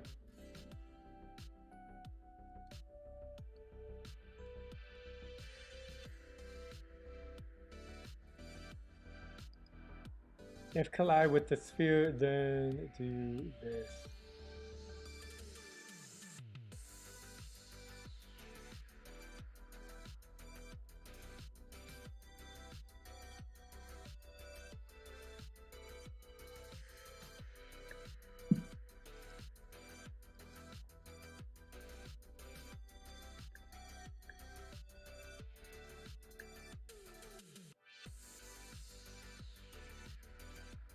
So the buttons are moving, but they're not moving the truck, which is not what we want. So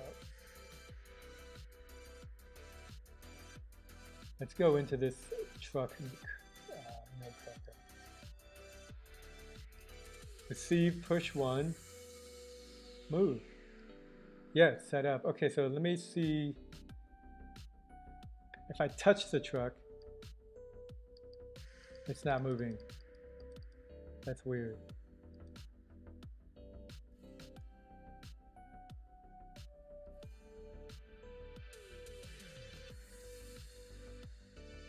What is it, on touch maybe?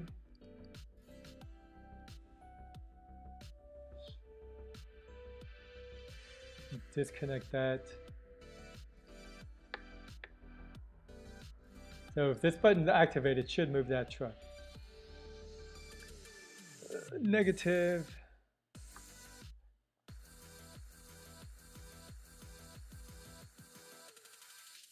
Go in here, and I'm gonna make these collision shape sphere.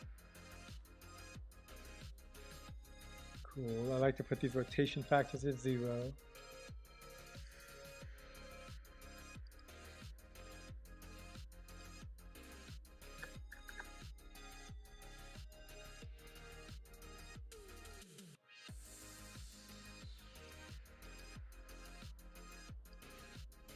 See what a hull does. I'm trying to have it so the spheres do not stack on top of each other, because that is not a realistic real world thing. That's better. Okay.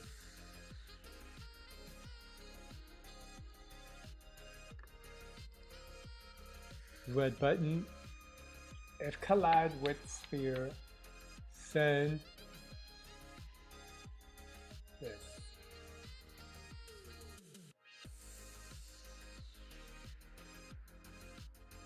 Receive, push one.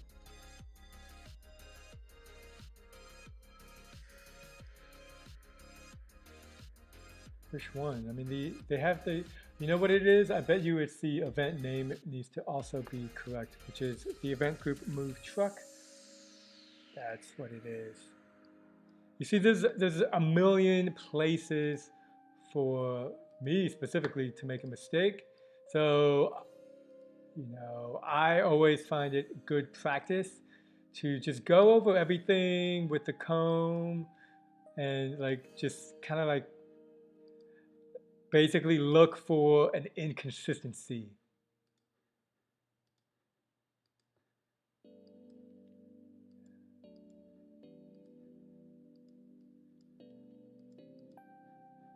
I hope that's move truck. Yeah, 2 words. Okay.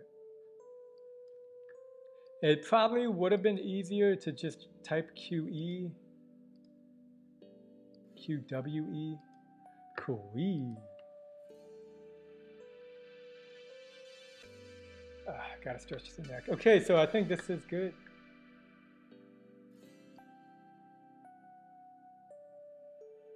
Yep, and now we got a little game going. Now I'm gonna go ahead and make these balls super bouncy just so they bounce and then they kind of like get out of the way. Oops, that's fine. But, do 1.25 and then give it a go.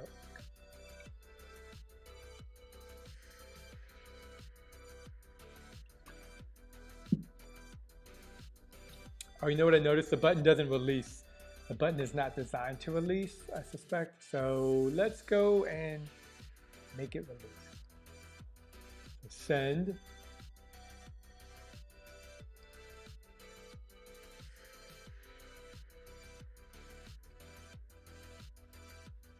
Now what we can do a delay.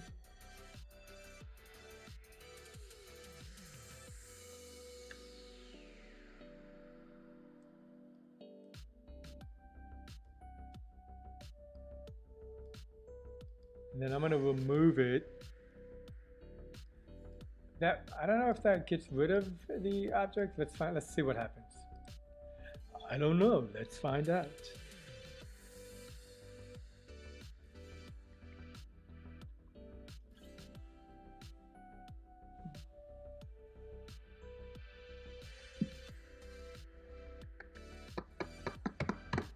I'll be back. Bathroom break while this takes forever to save.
What happened?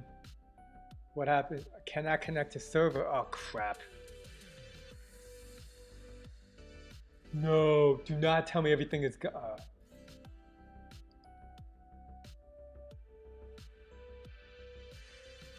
Nah. Oh, did I save it? Did I save it? Buildbox has updated the latest version so that you don't have to register via key. I don't. It's supposed to be an improvement. I haven't done it yet. I'm super wary of always updating my Buildbox version because everything just is kind of like sort of stuck in beta. Man, I hope I saved it. Here's what we can do. We can open it. Last time saved 350. So 2 minutes ago. So that's good. Let's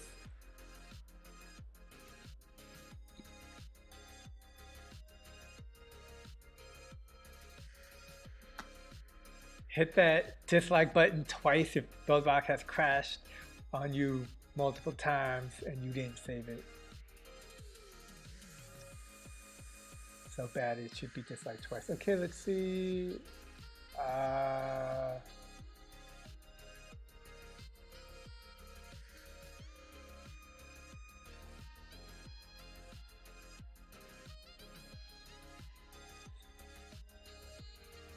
Like, this is so cool. This took, how long did this take? Like, obviously the buttons are not popping back up, which, come on.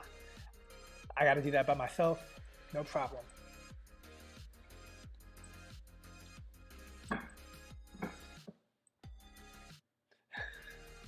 Yeah, visually this is just fun. Like all these balls going everywhere. And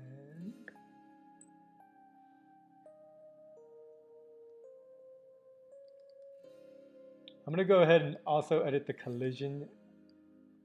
This one. Oh, it looks decent actually.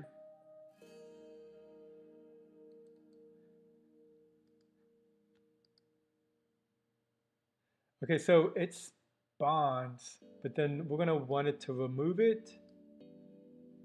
Yeah, let's go here, delay node, remove.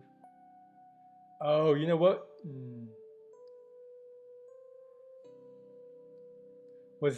Did I create this or was this already in here? So we don't actually want to remove this object because we want to bring it back.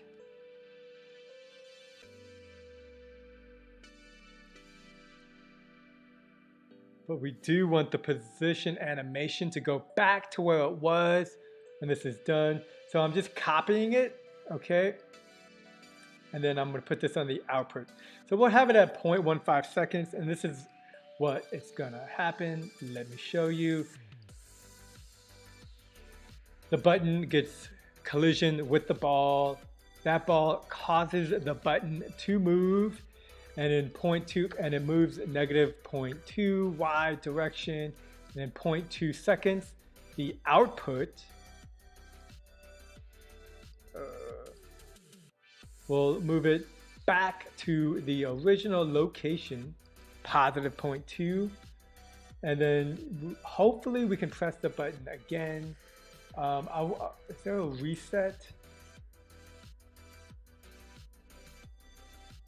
Because the button can be pressed multiple times, and I don't believe this takes that into consideration, but we need to see what's going on first.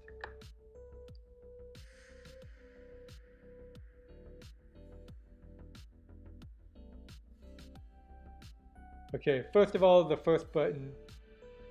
Okay, so it's cool. They're not moving if the blue ball is not touching them, or the racing trucks are not moving when the balls are touching them. But when nothing's touching them, they stay green and nothing. So this, I think, is possibly a good place for the invert signal. I don't really know how to use it, so let's just play with it and see what we can do.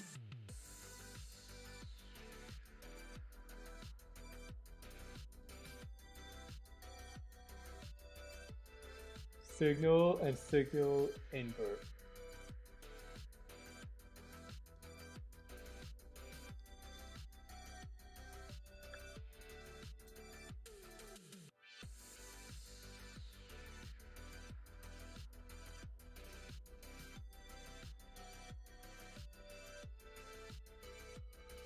I'm going to bring up the API documentation because I'm like, I don't know what I'm doing.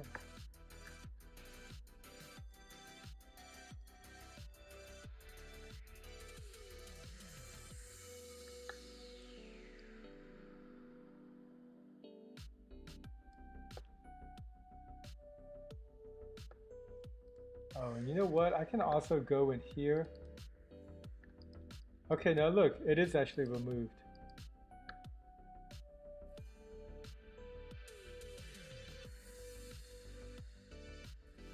So it spawns this button. Let me grab the green button and see. But it moves it down.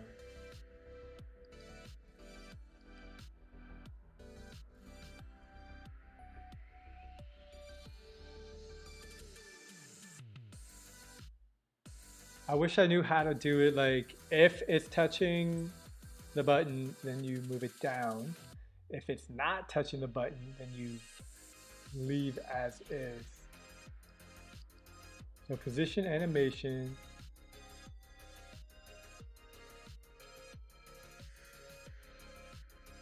Then you remove it.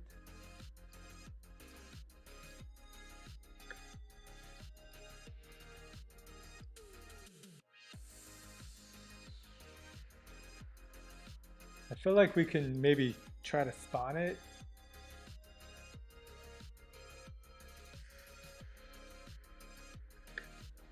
Basically, if the green button shows, which it should show, and spawn a red button.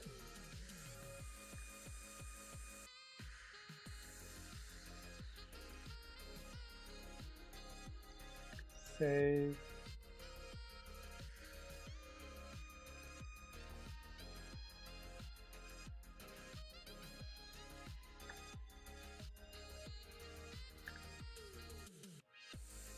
So spawn.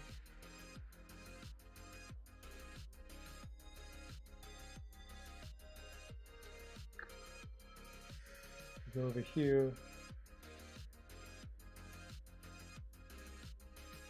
So look, it looks like it's only triggering it once and then it stops. It's not what we want. Got a lot going on here.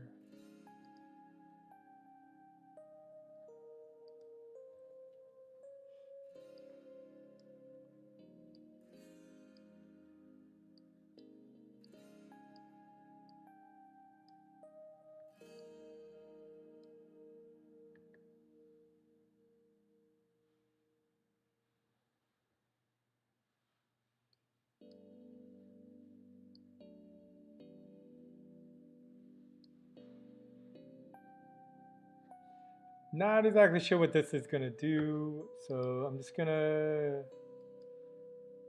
yeah, let's try this.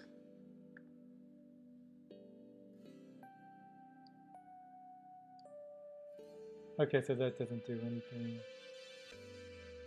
How about nothing? Do nothing. Okay.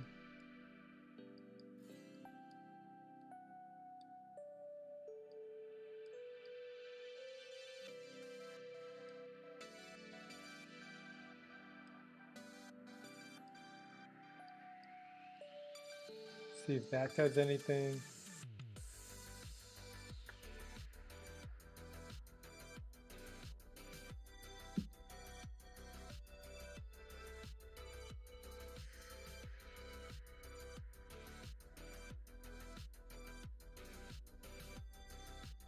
Definitely increase the spawning of the ball, that's for sure. That shouldn't even, those things are not even connected, so.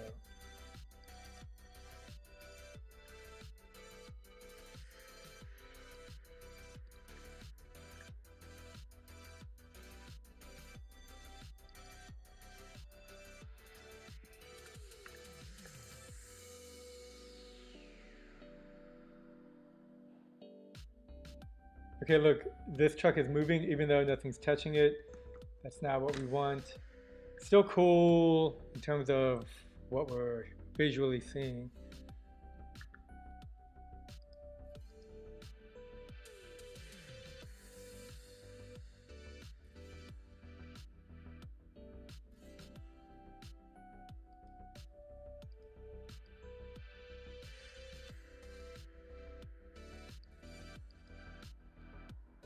So if an object collides, then position animate and send this node and do a color animation.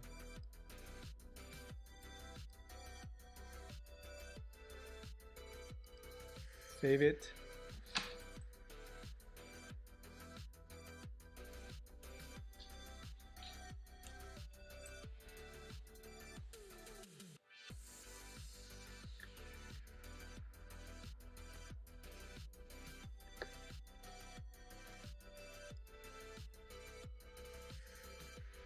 So let's see here, and we send. And once we send, then we spawn the green button.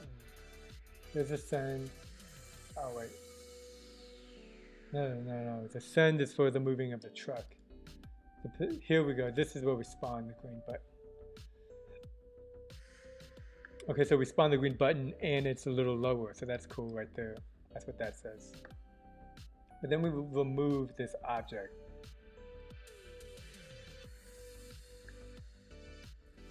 I don't think that's literally what we want to do.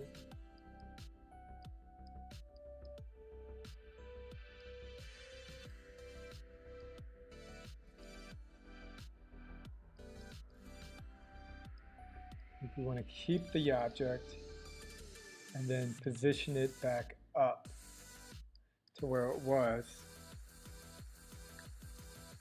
Yeah. Save it, see what's up.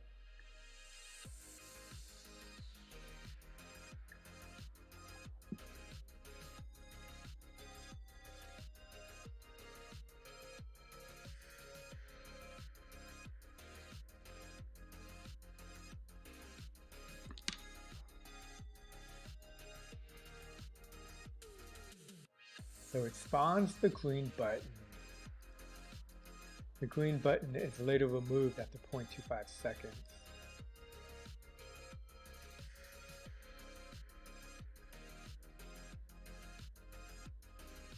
Okay, cool. So it's actually going back up, but it's not turning red. And I think that is because this color animation is here. What did we say, 0.2? 0.15, then move back. 0.15, just 0.15, and we can make this one red as well. Sure.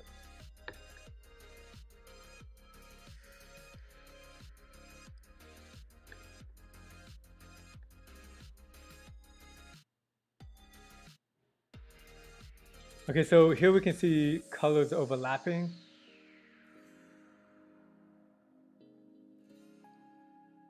Specifically here. Here it looks like the red and the green are fighting.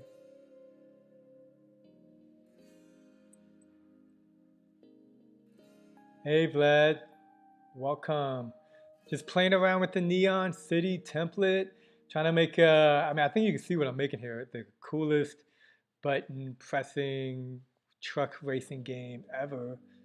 Oh, you know what we should do? We should also probably remove these balls after a certain amount of time, because then they take up space and they slow everything down. And whenever you create an object in Buildbox, whether building, enemy, flying, pig, you want to also probably remove it when it's not being used or after it comes on the screen.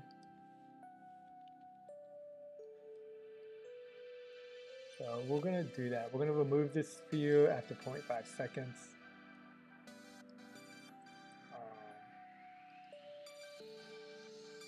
I'm going to disconnect that. I just want to see what happens if I don't use the color animation for these buttons. Okay, so that's cool. The ball is disappearing a little too fast. 2 seconds, give that a go.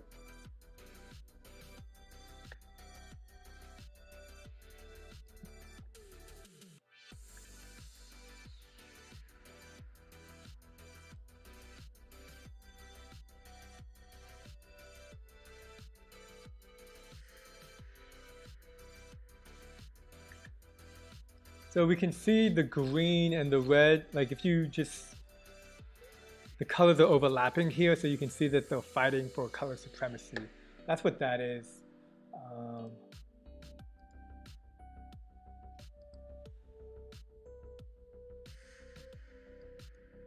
Curious if we just disconnect the spawn.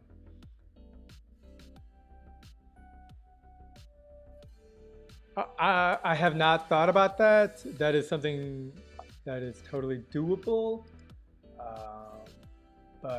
Yeah, no, I didn't have a plan to do the truck racing thing originally. That just kind of sort of happened. That's like the cool part of just playing around with the template, is you don't have specific goals. I think if I was going to make it into a game, I could use a hammer, I could use a finger, many things. But right now it's more just to play around and see what is up. Did I have this spawn? I think I had it here. So.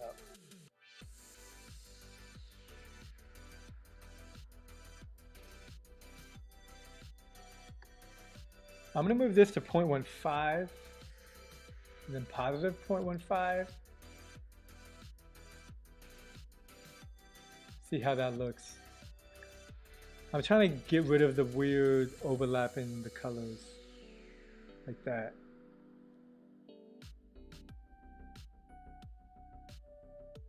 Because it's turning the top green, but not the rest of it. I think a good way to do that is just to make it, oh, it is. Zach did he do that on purpose? Hold on, let's compare. Okay, so here we can see the scale is slightly bigger, and that's so that it is shown before it. Why is this called red button? Okay, I see. Okay, so it looks like Zach did it for here in the 3D model, 0.05, basically making it a tiny non-noticeable difference bigger. And I'm going to do that right here on the green button as well, 1.05 at the scale, 1.05, 1.05. So now when the green button appears, we don't have the conflict between green and red that are happening right here. You probably won't even be able to notice it. No, we still have it.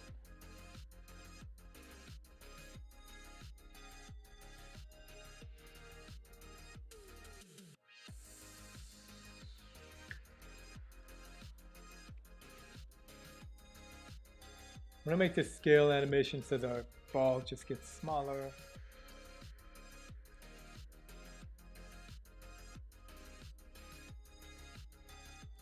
Something like this.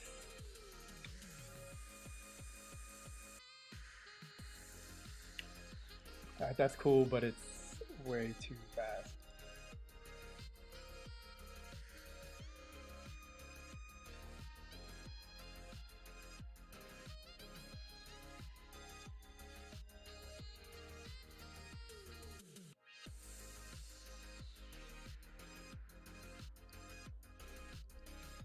Cool.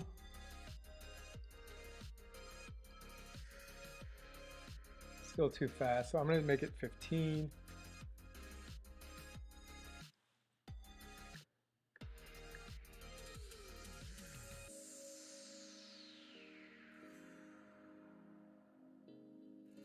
And let's see who's going to win this.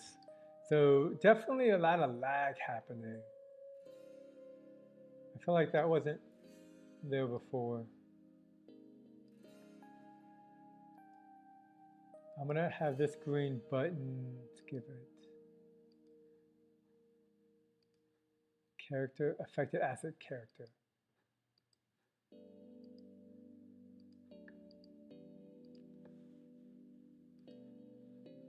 Change it to affected asset.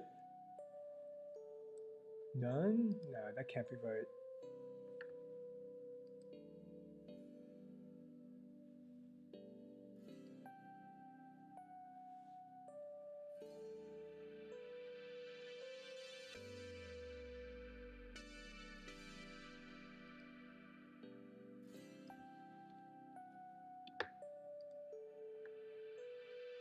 I think 15 seconds was too long.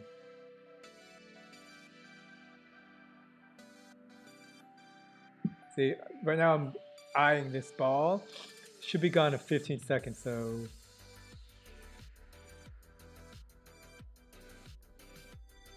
Okay, so I think 15 seconds is just too long. I think that's what it is.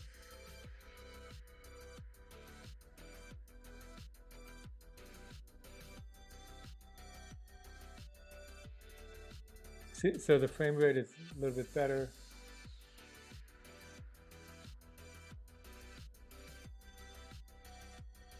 Cool. Let's see what else we got in this neon pack. Made a cool little thing. Beyond billboards.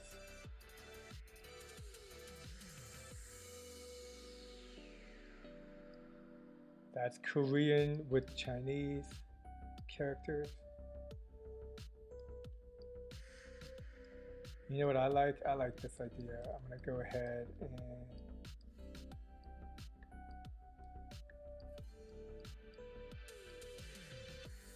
take off snap grid. Snap grid is really great for when you're designing levels. But it doesn't make sense here. Okay, and there. So now it's like we got one of those trucks that hold the signs when you're in a city and they're trying to sell something.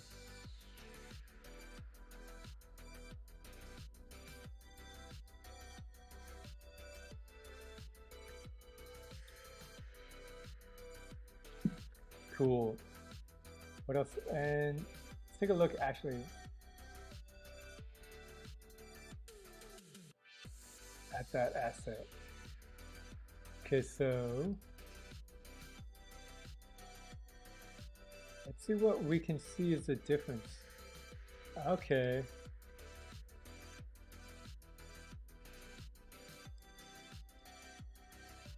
So I don't know, I feel like these are all the same.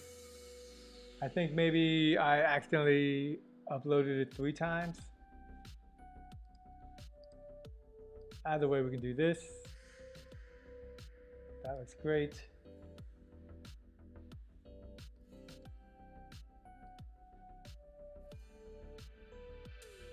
Okay, so maybe not as a double-story concrete.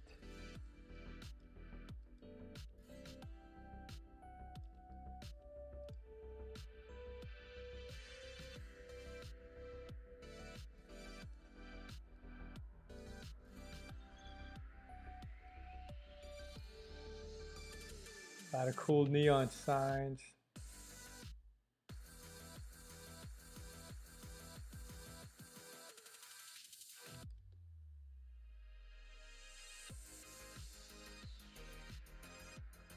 Hey, Gago Ba. Welcome. How are you doing?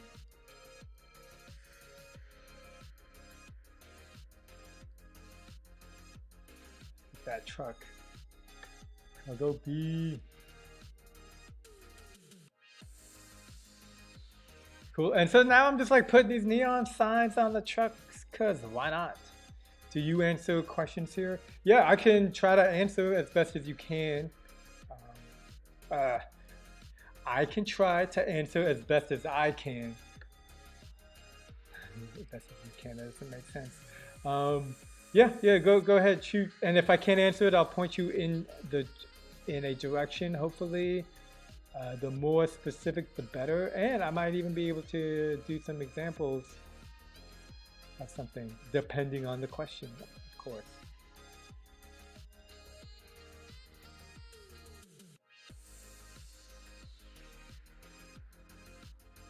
Okay, so neon signs. Is this another big building?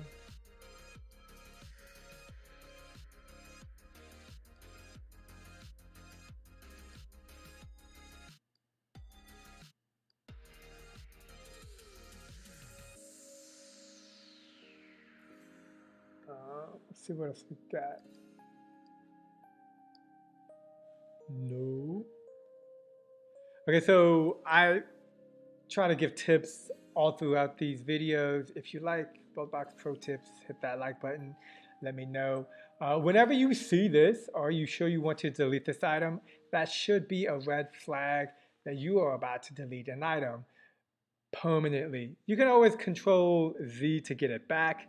That being said, I was hoping to delete this object from the game scene, not from the game itself. So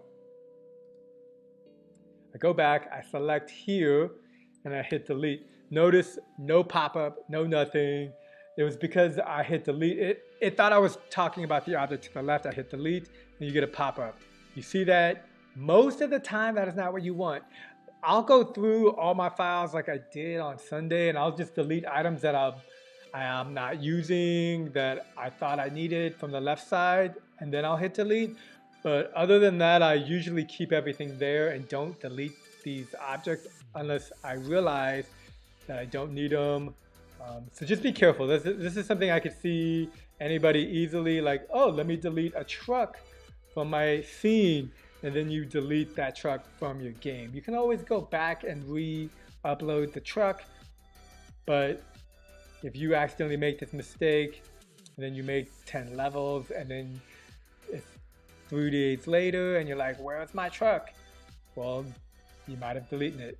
First of all, great job with your videos. Keep going on. Yeah, thank you so much. I appreciate you watching my videos. I try to be educational and help people as much as I can. But yeah, this is an open session. I'm just playing around with the Neon City assets. So I think someone had a question earlier. Oh man, I should have, what was the question? I don't even remember, but I was able to help answer the question by just doing some examples online or with the template I'm working on. I'm not like working on a game, which is what I was doing last week, which is working on my game and explaining the process. So I'm happy to answer your questions. Otherwise, I will keep talking, and probably a couple minutes will go by before I see the question, and then I'll try to address it. But yeah, I'm just playing around. Today's goal is no specific agenda except getting a look inside the Neon City asset pack, which is built for Buildbox. Okay, oh, so I get this question all the time, so let me try to answer this question. I don't think you're gonna like my answer because it'll be an honest one. So I'm interested, do you monetize your games? Can you explain and how to get approximately $1,000 a month? So that, to be honest with you, Gago, is my long-term goal, is to be able to travel the world, make games on Buildbox, and make a minimum of a G a month. I currently maybe make, including YouTube, like I don't make any money. So my goal is not to make money. I don't have that as a primary goal, and that is fortunate for me in multiple ways. But the biggest being is I don't generally think about money. I don't think about how can I do ABC to get money. Now, I think it's totally possible. Like that is my end goal. So I I don't know what regular people do. I don't know what I do. My plan, and I look at it like this. There's a saying is, as human beings, we tend to overestimate the things we can do in 1 year, and we underestimate the things we can do in 10 years. So, like, if I take up Buildbox and I'm like, I'll be able to make $1,000 a month in 1 year. I'm not saying this is not possible. I'm just saying the frame in which you view the world and you try to achieve that goal affects everything. So when you have a wider plan, so my goal is to do something like this in the time span of 10 years, that's just plenty of knowledge, time to learn how things work. I have videos on publishers. There are people who make great games with Buildbox who probably do this. They make $1,000 a month per the game. So the best way to do this is literally to break out your goals. So before you can make $1,000 a month, you should try to make $10 a month. And then from there, you can make $20 a month. Basically, you give yourself a realistic goal that you can try and shoot to achieve. So let's say you make a game, you try to sell it. The way to monetize is endless. There's so many ways to make a game and monetize. Is ridiculously difficult. People do it, but you need to put in the work to figure out what works best for you. So if you wanted to get, let's say, approximately $1,000 a month, you're gonna need somewhere between, let's say, if you have a game and people download it, you need to get, hypothetical guess, 50,000 people randomly to download your game. Okay, I want to say 25,000 would be a good number. I got 15,000 on a game that I made with Buildbox 2 years ago, I think, and I should have made roughly $1,000. But I made so many I just made mistakes in terms of working with Voodoo, not monetizing my games for better CTRs. Basically, a plethora of learning experience. And even then, again, my goal is not to make $1,000. My goal is, me personally, is to just learn Buildbox and get better at it. So I think when you have money being your goal, because I've had money be my goal, my life goal. Like when I graduated college, I was like, I don't know, I want to make $100,000 a year, live in a dope city. And after I was able to accomplish these monetary goals, life was meaningless. So I just didn't understand. Like I was able to do what I wanted, but I wasn't happy. So that's the issue when you make money your goal. You can do this. Like people do it all the time, but it's extremely difficult. And it's like your core focus is money. So if your core focus is money in games, people don't really start making money until they have roughly about, I want to say something like 50 games. So your first goal should be to make and push out 50 games. Make them endless, make them whatever. It all depends on your game development experience. If you have a decade worth of making games experience in the industry or just at home, that'll be huge. But if you have 1 year, I mean, like that's where your starting point is. We all, as human beings, start off at the same point, which is 0 or 1, depending on what country you're in, that you use your starting point from, and then from there you just build up. So I would build up to try to make $5 a game, $10 a game, $20 a game, and you're gonna need to just get better at making games. A lot of people, and this is just the hype, it's like, oh, you could be a basketball player if you just play basketball. That's not how it works. Or you could be, I don't know, what's a profession or a job? Like, you can be an amazing chef just because you ate amazing food. Like, that's not how it works. Like, you can eat amazing food and be a bad cook. Like, that's just because. So I think it just takes a lot of persistence and growth in progress in learning how to do things. One more, please. Is better to publish or monetizing ad mob or similar network? So that's like asking, do you like the color red or do you like the color blue? These are personal preference that you will develop over time. I think, like, if you work with the publisher, like, it sounds like your goal is to make money with games, and that is the core focus for you. So in comparison, try to work with Voodoo. Voodoo, no Buildbox game has yet to be made with Voodoo, and I don't even think, like, you'd have to get at some amazing metrics, because at the end of the day, if you meet publishers' metrics, they don't care if your game is made with Voodoo, with Buildbox or Unity or Construct. All they care about is the metrics. So there's a whole industry dedicated to working with developers when making their games. Because there's two things you need to know. When you're finished making a game, you are not finished with your game. You've made your game, but now you need to do the marketing. Publishers have that marketing piece for you to help promote, and it's all based on user acquisition. So that's like a whole nother rabbit hole. It's a personal preference. I honestly would tell you to like Gabo, how many games have you published to the App Store? Depending on what your community you create by yourself, if you manage to gather 100,000 people to download your game. Yeah, exactly. So what Vlad is trying to say is, if you can get people to download your game, then you don't need a publisher. That is what a publisher is for, is to get people to download your game. And publishers don't like to work with people unless they have amazing analytics. And what those analytics show is that people like playing your game and will download your game. So that's kind of the thing. It's a very good point, Vlad. Oh, you got an NB by your name now. So there's a lot of things that are involved in whether or not you like to work with the publisher. If I had to take a guess, you don't have a lot of games published on the App Store.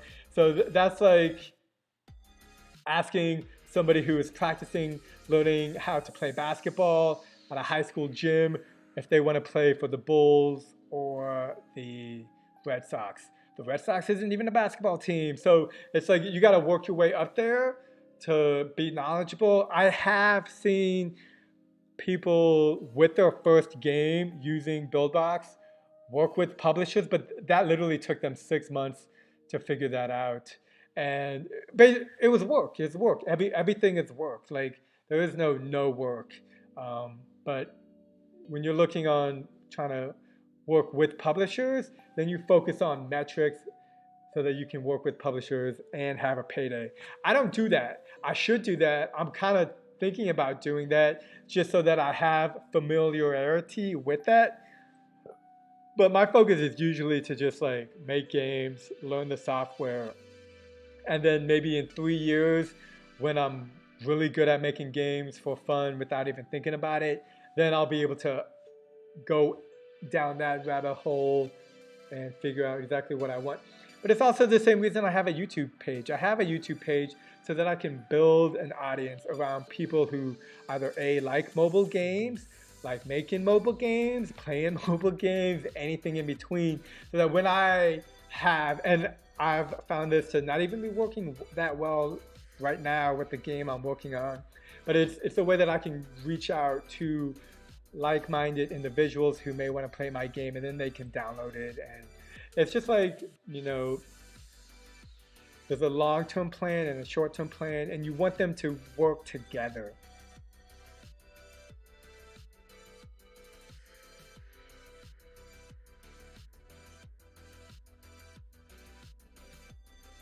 Yeah, I think Vlad has some really good points.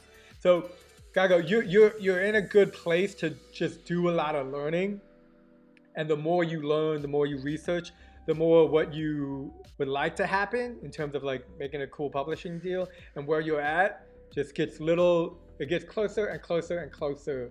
But you got to have that experience point. And a lot of time when you're getting the experience points, I like to equate it to, I don't know if you've ever played World of Warcraft, but me and my brother would grind for fell cloth for hours. And like, it's kind of similar in terms of game development. What I'm doing right now, I'm trying to get these buttons to work. It's not working, so I'm like grinding my way to try to figure out how to get it to work.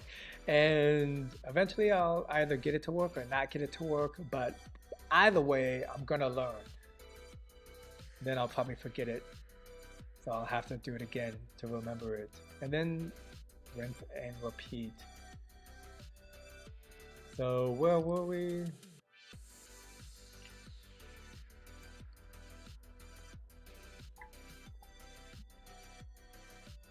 Oh yeah, so this kind of does what I want. I'm gonna move this scale animation to 10.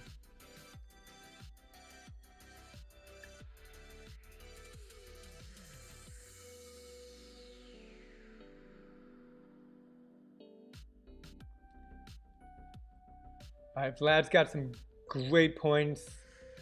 Vlad says, I've been learning how to create games for like 6+ years now and have made around 50 or so prototypes. And I have only 2 or 3 games published that are private and not exposed yet. I think you need to learn a lot of stuff before you release successful games, books to read, learn from mistakes, apply the LAF, learn. What's the LAF principle? Is that like fail? It's like fail means first attempt in learning type of acronym. Learn, apply, fail, go back to learning. Yeah, you definitely got to get really good at learning to fail and be okay with it. Because I think a lot of people that get into the games, they're like, I just wanted to click a button, make a game, and then it's easy. And I don't understand why people were talking about why it's difficult. That doesn't really happen. It's a process. But when you keep at it, and this is again for anything, like if you wanted to be a chef, and you keep at it, you just learn and you get better at it. And yeah, back when I was a child, bug fixes in 99% of the time. Oh, fun fact about WoW, I've been learning programming by fixing open source servers, vanilla WoW, and Burning Crusade. Oh yeah, I was addicted to that game for a decade at least. I loved it. I still like it, and it's a really big influence in what I'm able to do today, because I would spend 10 hours a day literally playing a game, and it was like, what can I do where I spend 10 hours a day that it feels like I'm playing a game, but I'm actually making a game, learning how to make it, failures, successes, understanding the industry of hyper-casual games, how it's growing, understanding that there's multiple platforms out there between Godot, Unity, Construct, Playmaker. There's so many things. There's like endless. But when you go down a path of just like trying to learn along the way, you get better at that. Oh, let's keep going. Let's take a look at some of these assets.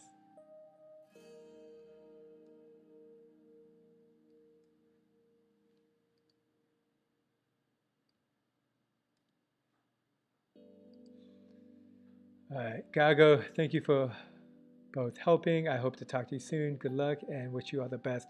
Many millions earned from making games. Yeah, man. Thank you. You too. Keep at it.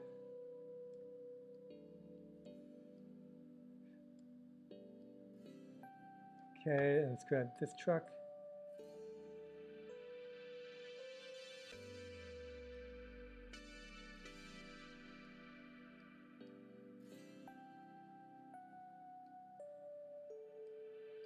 Okay, so it looks like a lot of buildings. This asset has a lot of cool buildings.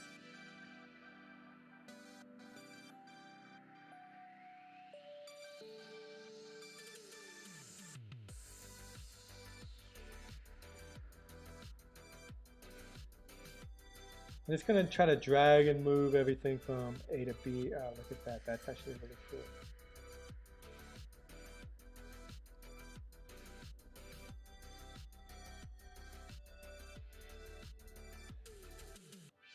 A lot of these objects look very similar to each other, but they're just different textures, which is super useful. You know, you can make it like a clean part of the city and then like a dirty part of the city all in one row. Quick pro tip, if you select an object and want to switch the tools from the top left corner, you can do that by pressing 1, 2, 3, 4 keys. So if I select an object and select and want to switch the tools, what do you mean by switch the tools? Oh, snap! What? Holy crap. Up here. It's up here. 1, 2, 3, 4. Whoa. Whoa. This is amazing. Thank you, Vlad. I appreciate that. Hit a like button if you didn't know about that. I didn't know about that.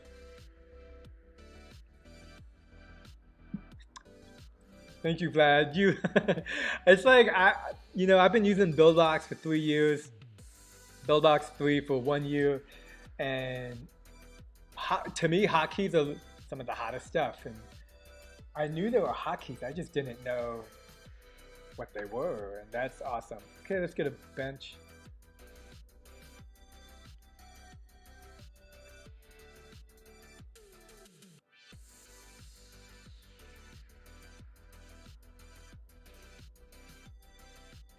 See, I like the shift button. You know about the shift button, Vlad? Look, I hold the shift and it rotates it at like 90 degrees.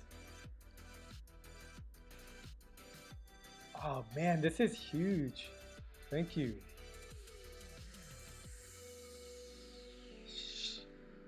1, 2, 3, 4 hotkeys. I didn't know about that. I'll be right back. I'm gonna go get some more chilled green tea with chia seeds.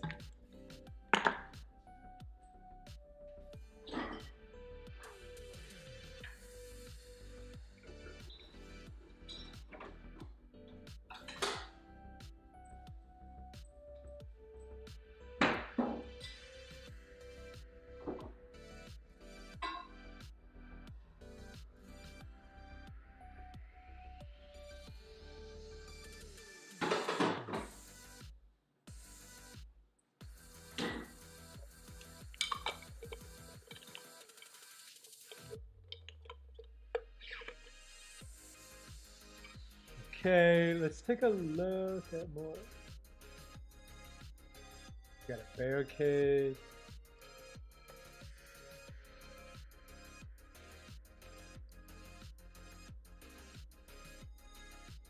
These look all the same. Do block B. I mean, they're slightly different, but the biggest difference is the textures.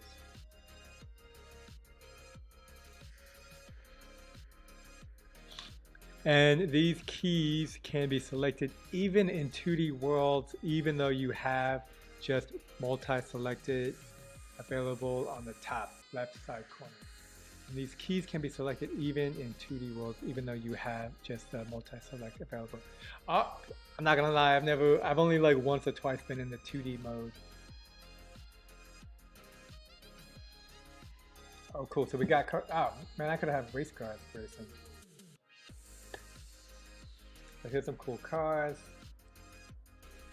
And I kind of, it almost kind of looks like a DeLorean almost, so that's cool. But one with the stripes is super dope. Yeah, there's a lot of cool asset packs or asset items. Let me grab.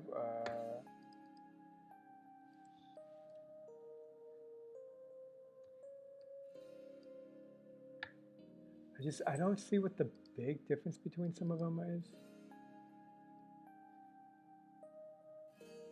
Graphics C's. Okay, so these two are just the same. I definitely imported multiple objects twice, so a little confusing.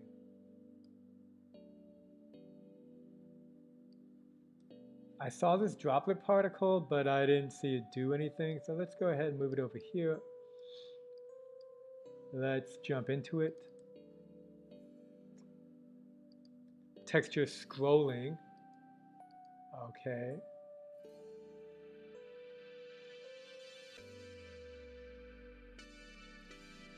Oh yeah? Vlad says move the cars up. He thinks it has like a hover effect. You know what? It's because we have flying cars, we can put them up here. Ooh, something's going on. Let's take a look. I should save it. Oh yeah, it's right there. See that? Those have it. This one doesn't seem like it has it.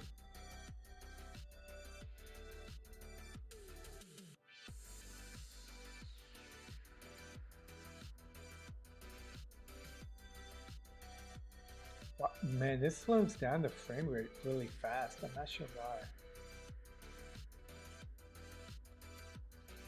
Let's go ahead and grab Smart Penguin's FPS. If you do not have Smart Penguin's frames per second free asset, I strongly recommend you get it because it is super useful, more than you can imagine. And you definitely want to have something testing your frames per second because nobody wants to play a slow game. Nobody.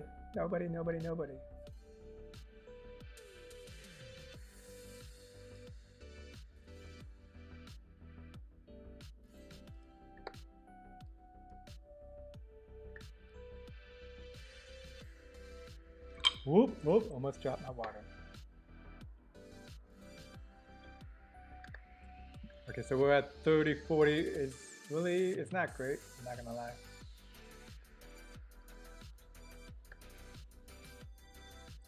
Yeah, I mean, I'm just saying this one should have it, but I don't see it. Oh, look, this one doesn't have it. But I could probably create it. Let's do that. Right, that's the one that doesn't have it.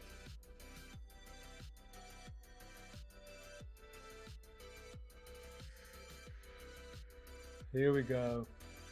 Hover 1, 2, 3, 4. Hover 1. Ah, the hover button's a spawn button. Command C, copy. Paste.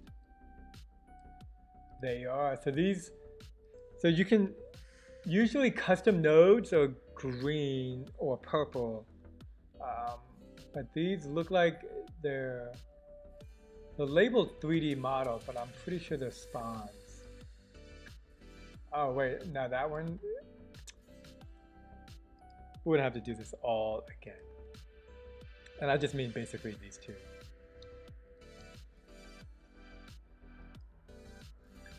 Command C, Command B. Okay, so I think I just wasn't copying properly and I was just not copying properly. I was just pasting a spawn that I had happened to have saved up. So we just do this and that. Yeah, no, who knows? Vlad is saying he thinks it's a bug. Honestly, I try not to, like, if something is a bug or isn't a bug, I just keep moving forward. And or just like not do whatever I was gonna do because of a bug. Which I think a lot of people have frustrations with, but me, not me. I just move on to the next thing that I can get working.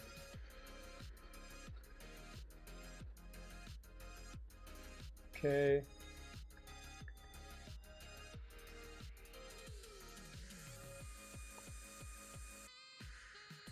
Alright, so this is slowing everything down. I think I might have accidentally spawned multiple things. Let's go. Just cube.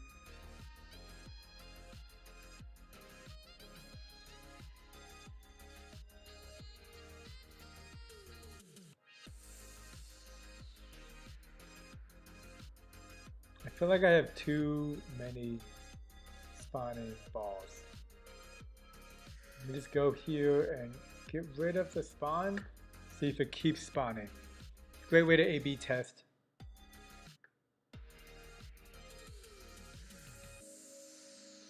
Do you have control on your keyboard? I don't have any set up presently, lad.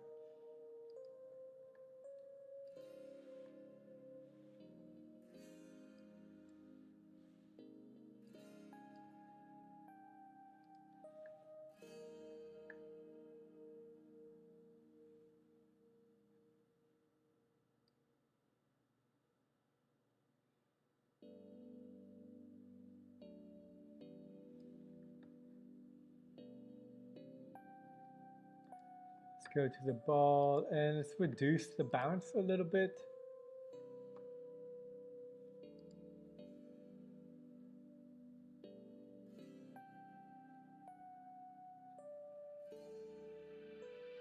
.5.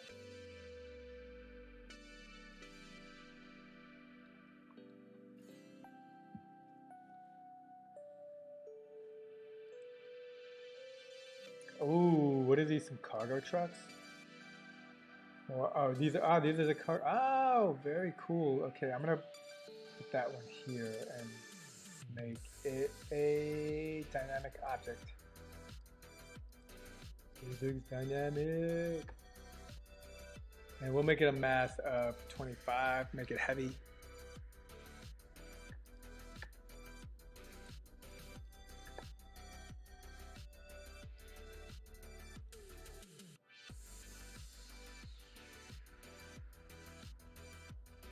I'm gonna put this over here.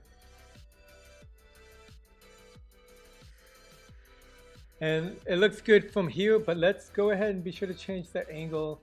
Something could always be off. Love moving around in 3 dimensions because 2 dimensions is boring. 4 dimensions is interesting. I'm watching some YouTube videos about 4-dimensional objects. Apparently it's super difficult to do. Cool, okay, cool. Save it, it's been too long. Pro tip number 2, press Control page up or page down to move between tabs while you're on a node map or a 3D world or UI, as long as you have multiple tabs open. What? I don't even know if I have a page up button on this small little keyboard. Maybe just the up or down button, or left and right. Let's see, Control or Command? Control.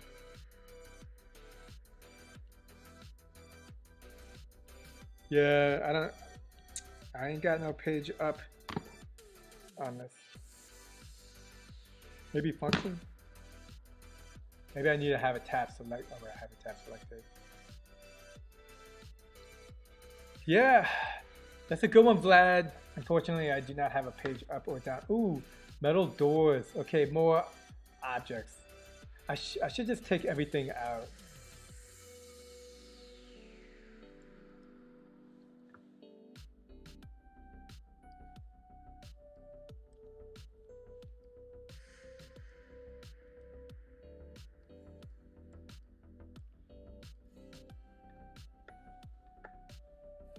So I didn't see what this drop particle does. I remember that was a thing I was looking into. Where is it?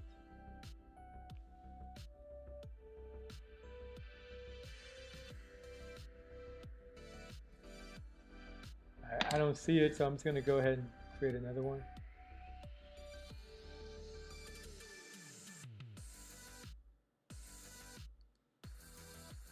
Okay, I'm going to make this 5.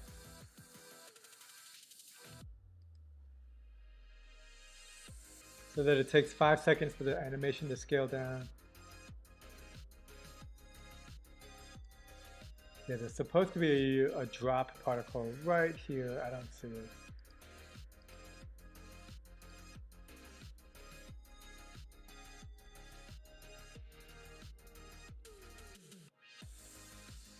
Tab.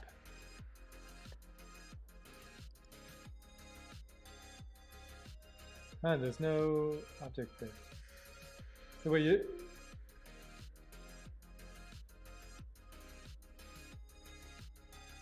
move your mouse up to the tab, hit Control, and then scroll up or down from there. So tab.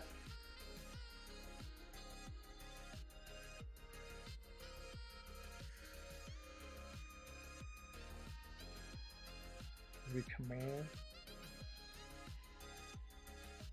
No, if I select the tab and I hit the Control button up, that was up, and this is down.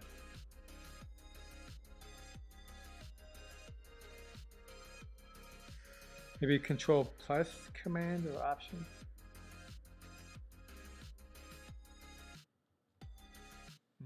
No, nada.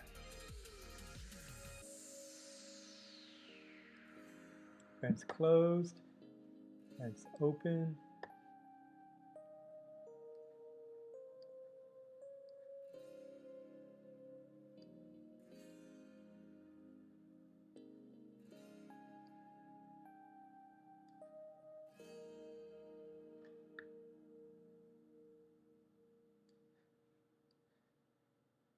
Oh, hey, there's a hover emitter.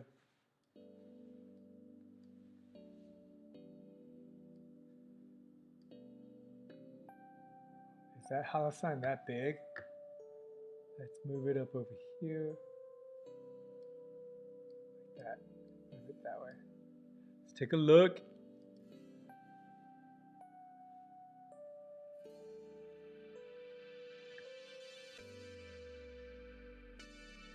Like there's a hollow sign. I don't see it doing anything.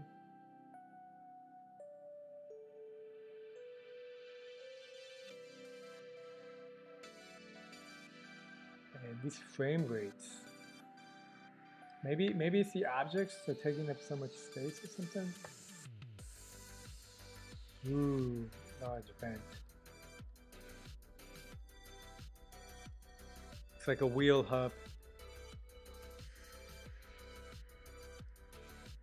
Large window.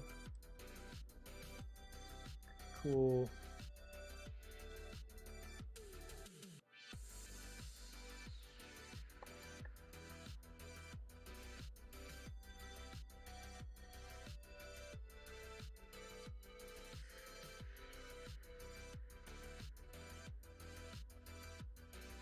Street lamp.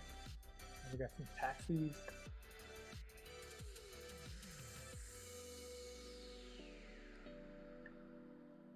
Street lamp A. Street lamp B. Intersection.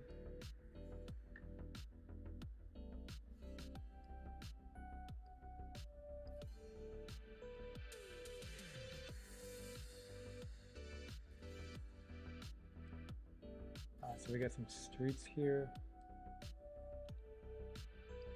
Put it at Y.5.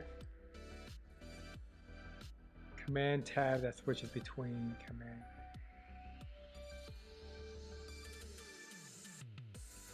Up, Buildbox. Up here, command. Command tab. I think that's the Apple default. Maybe Control tab. Yeah, no. Command tab flag does the switch between the options for Macs. This is what Command tab does. Super good. Oh, I should close Photoshop. That's slowing my computer down.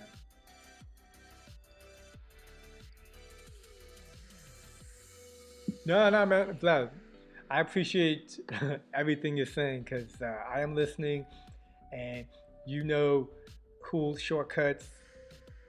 I'm all about it. The command tabs, obviously a little bit of finesse, but the 1, 2, 3, 4, man, you have no idea how much, or maybe you probably do, how much time I spend going up to here, hitting 1, 2, 3, or 4, hitting the move tool, rotate tool, scale tool, or multi-tool. So much time will be saved now and to the future forever for me because of the shortcut. Facts. Just listen facts, man. Okay, I don't know what these are. These just look like concrete objects.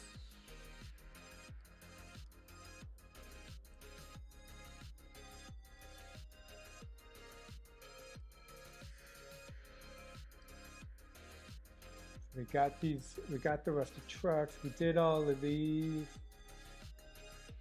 Multiple streets, street A, B, C.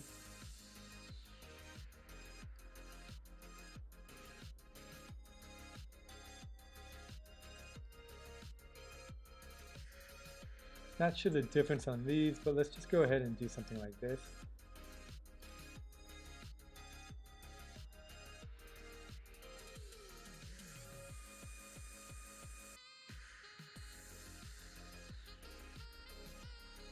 I like the hold shift. Hey Anas, welcome. Like if you hold shift sometimes it, like look at that. Strictly 45-degree angles. Okay, not this way, but you see the power of that. Okay, so let's go ahead here. And something like this. I have these be 0.5y.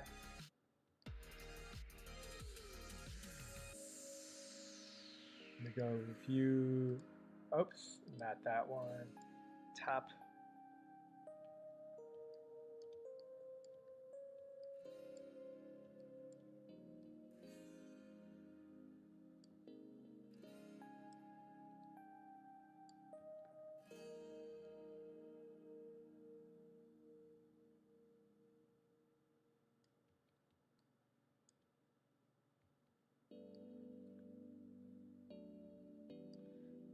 These three, street B,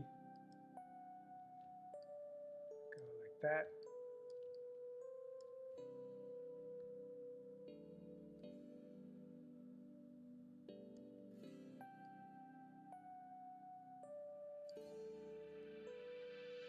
Copy and paste, copy and paste. So I always feel like whenever you're making anything, it's always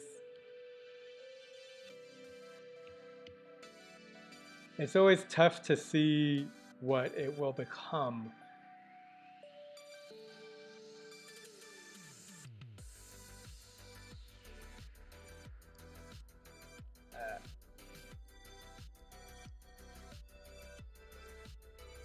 Put these poles randomly here.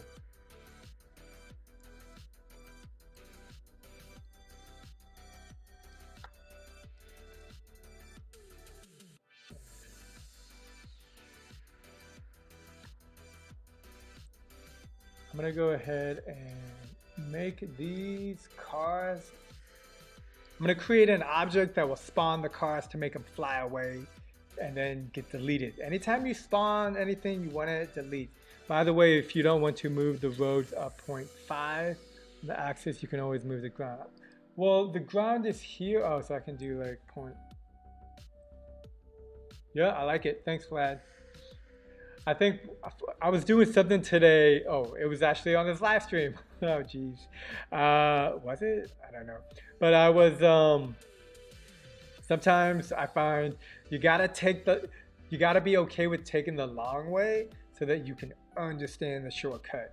So like, I made all the roads 0.5 high instead of keeping it at 0. But now the shortcut is just move the ground. So these are good scenarios for understanding what's going on and learning from it. Okay, so let's go here.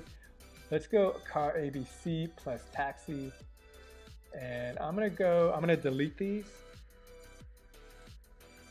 I'm gonna create a second cube. Move it down here. Call it cube car.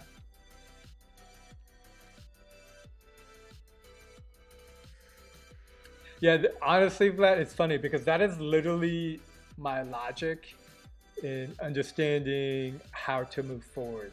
because otherwise I'll get stuck being mad at myself for forgetting, not remembering all the things that I do all the time. And a good mental way to view your mistakes, your failures, is like a huge opportunity in learning something. And if you forget it, just means you needed to learn it again and again. And that's, to me, it's a really good way to just be able to learn and move forward with your ideas, and not getting stuck just making simple mistakes, because everybody makes simple mistakes. All right, let's go. Where is that cube? We're gonna go here. I'm gonna add a wave node to this cube. Let me go back X, Y, and 4. Do you know if the wave node, so here it's a wave vector of 4. Oh, geez, what's going on there? Oh, okay, I need to slow down. I made some big changes. That this is cube car, which delete that and that and that and that.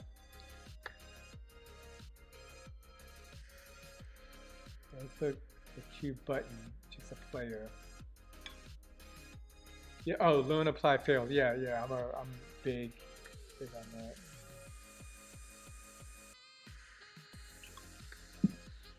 Okay, the frame rate is just super slow, and it looks like this is being weird. So that's being weird because it's inside the truck.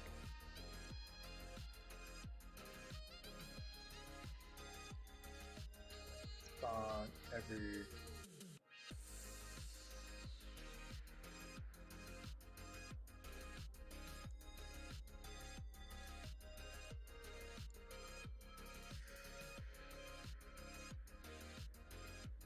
I think that might have created an infinite loop where it creates many balls. This should be okay.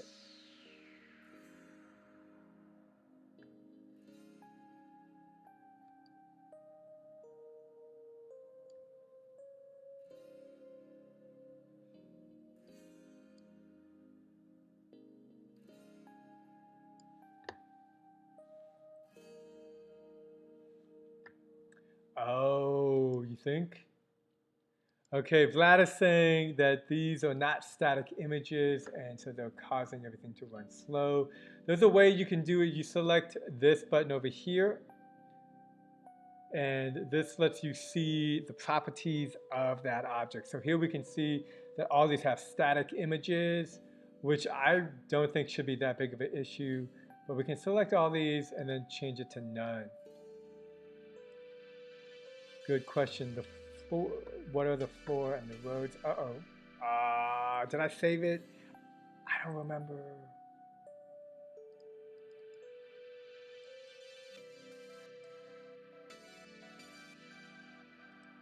Last time I saved was 12 minutes ago. That's not good. All right, I'm gonna take a bathroom break. I will be right back.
Okay, let's see how much we lost.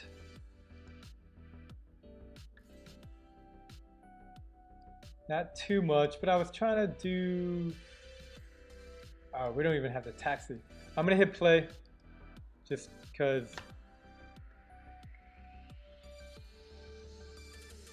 We got smart penguins. I also have debug mode on, which is a big time suck. But it looks like debug mode, they updated debug mode so you don't see a drop down. It's just a single click, which is actually a lot easier. But for me, it's a little confusing because it wasn't like that before.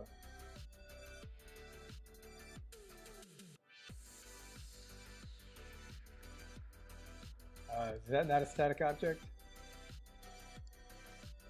Yeah, you see, it's still super slow, Vlad. I'm not exactly sure what's up, but ooh, drain spawn water. Let's see what that is. Grab. Oh, it jumped around. Let's grab that one, and I don't know, put that one there. Hit play. Just drag a bunch of stuff onto the screen. See what it does.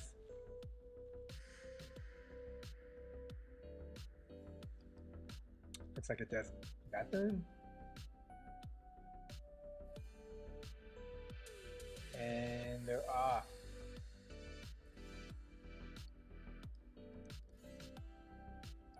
Let's go ahead and take a deeper look into this. So this is rain spawn of visual effects. Okay, so one thing I should probably mention is this is how everything's set up. So it could be that the visual effect, we don't see it because the camera angle. So I'm gonna go ahead and take this, rotate it like that, which essentially has it so if there is a front face to this, now we're seeing it.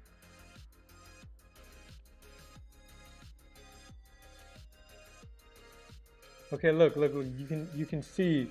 So this, I think, is the rain water that is on the ground of the road. Ah, our roads got deleted.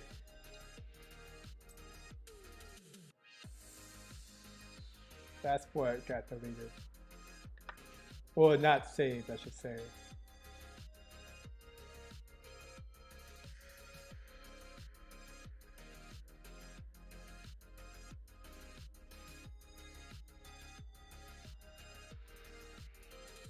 Oh, those are cool.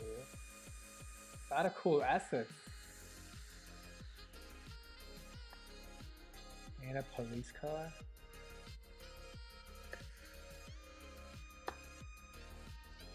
And a motorbike? What? What? Whoa.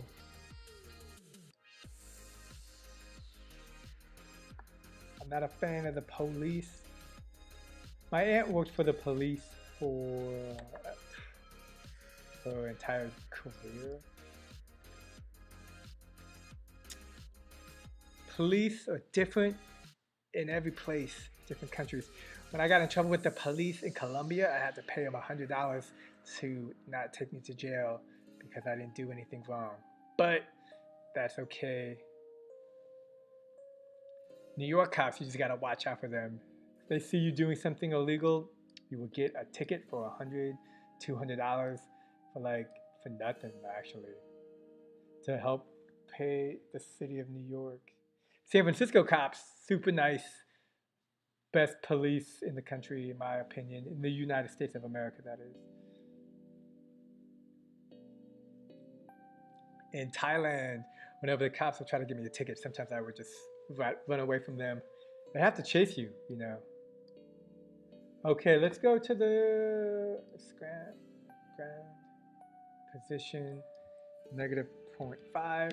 Look at that. Thanks, Vlad. That was your helpful tip so that I don't have to make this issue. Fix this again. Grab it, rotate it to the right.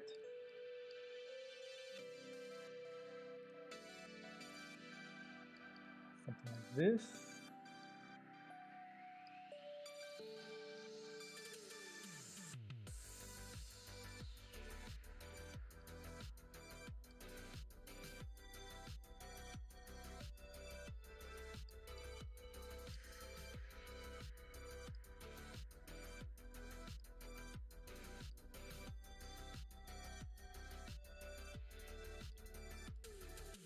All right, command save. We're saving it this time.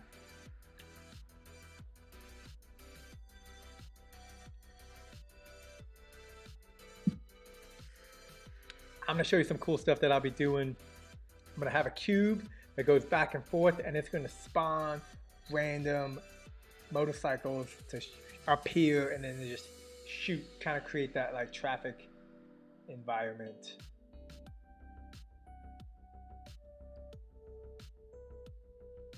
So when copying and pasting, it's all about the angles.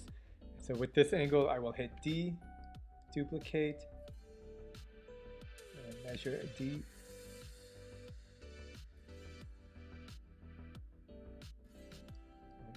Keep moving over here.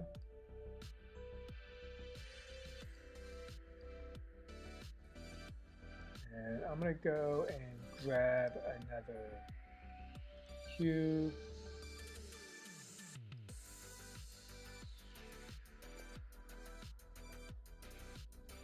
Call this finish line.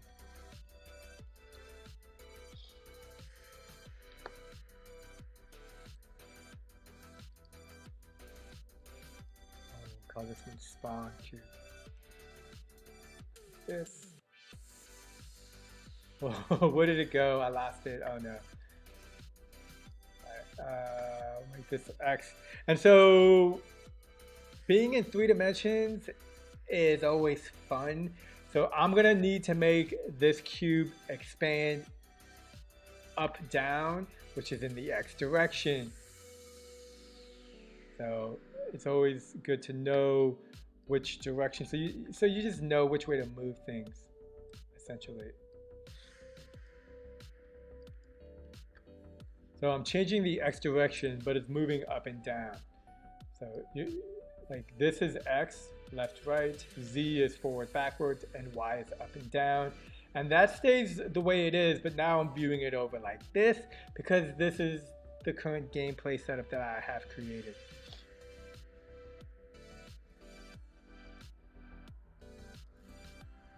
I just go here and I have textures. Okay, cool. Go to textures, click, click, something like this. Let's grab the checkers. I like this.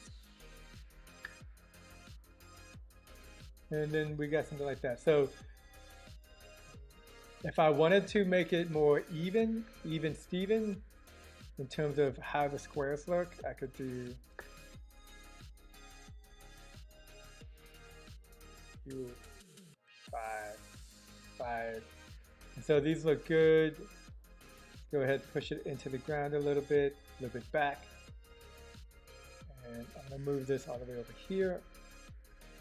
And now I'm gonna hit D to duplicate. Oh, Command C, select both of them. Select both of them, D to duplicate.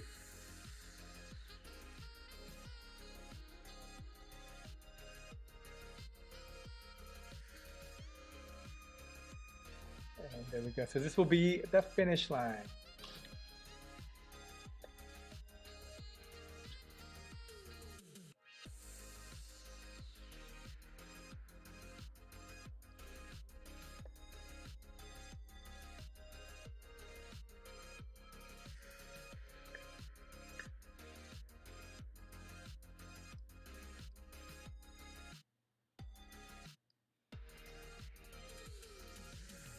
These are cool. Look at these motorcycles.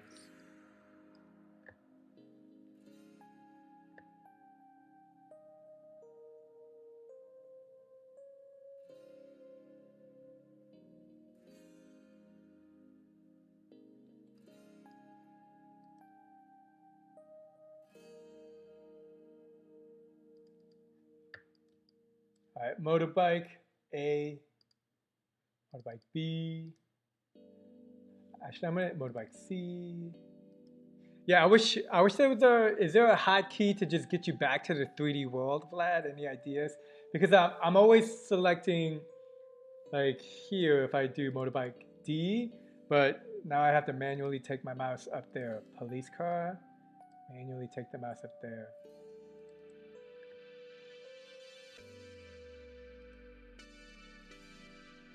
Okay, and then now what we're going to do, we have all of these. And so basically when these objects get created, they are going to spawn. And when they spawn, they're going to move.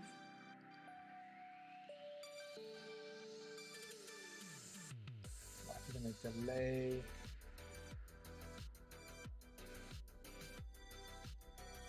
Something like this. Let's delete that one. Texture scroller. I'm not exactly sure what this is.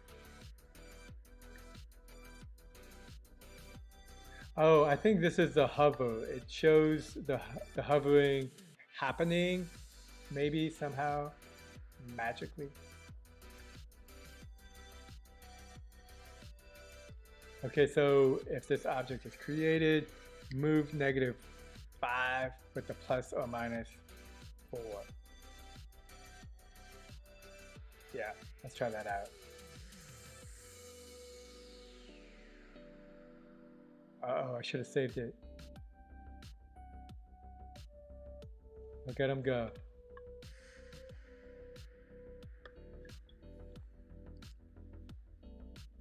So we're gonna do 15. And I'm gonna take this, copy, paste, connect, paste, connect. Move this out of the way a little bit.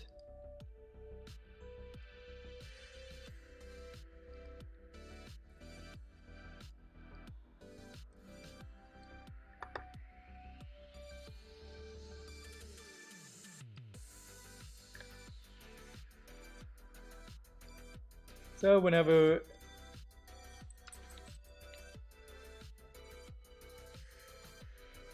bugs. It's summertime here in Kentucky, so there are bugs everywhere. Okay, let's save it and see how it looks. Control 3. No. Where do you get these shortcuts from? Are they on the Buildbox manual API? Like, I've looked for the shortcut keys before. I just stopped looking. All right, Command 3. Oh, Command 3. So it's Command 3.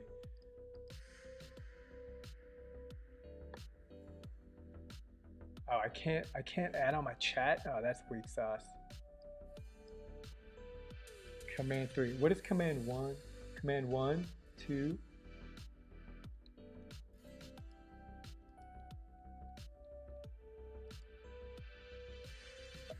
Oops. Okay, so Command 1 is a try and error in 90% of the time. Alright, well, let's play. Oh, so Command 4, 5, 6, they all jump around accordingly. Okay, cool. Command 4, okay. That's huge. That's huge. Thank you, sir. So the command buttons are for the tab. So command 1, 2, 3, 4, 5, 6, 7, 8, 9, 10. If you like this tip and you've never seen it before, leave a comment. Let me know this is the new tip for you in terms of shifting through the tabs. I didn't know about this before this live stream. And this is like one of the reasons, Vlad, I so much appreciate you joining me, because you just, it's like, you know, when you use a software every day for like a year and then someone's like, oh, why don't you hit command 1, 2, 3? And you're like, these are the areas I wish Buildbox and like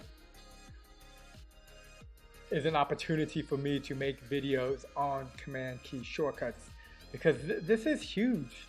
This one of the biggest things with using a keyboard shortcuts is how much you're able to just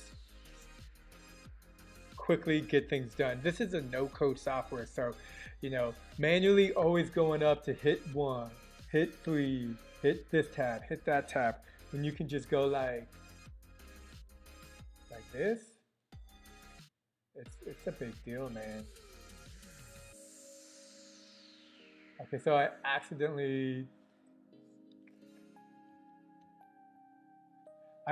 totally accidentally removed, what? That's just looking weird. I gotta be careful. I accidentally removed a tab. I don't know which one.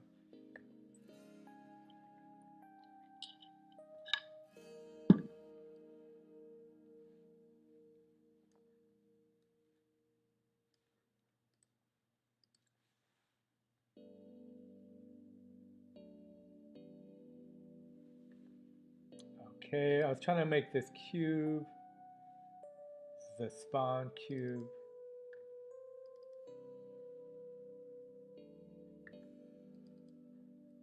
It's gonna be kinematic. Add a wave node. Vector 4. Command 3.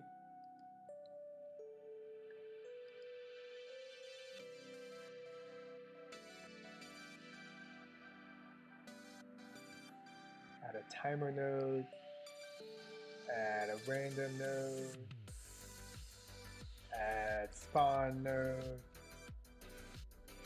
Cool.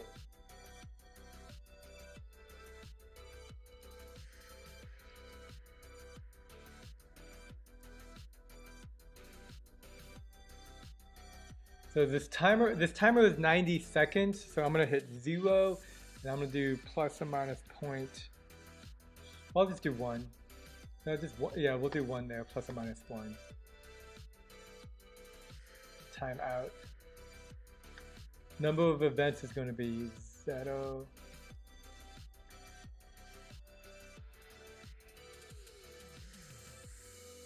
So here we're going to be spawning those motorcycles.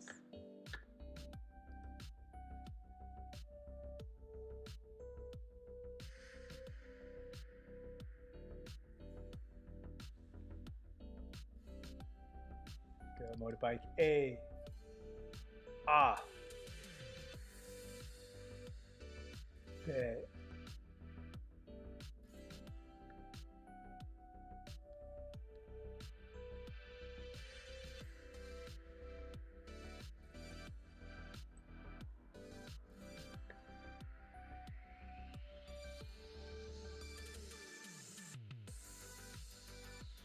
Don't forget to save. I personally always forget to save here. I just don't hit the save button. It does not automatically save. Or that bug, I have to kill it. Sometimes I don't try to kill bugs, but man, when they just like fly across my face, I literally think that's what they're asking for.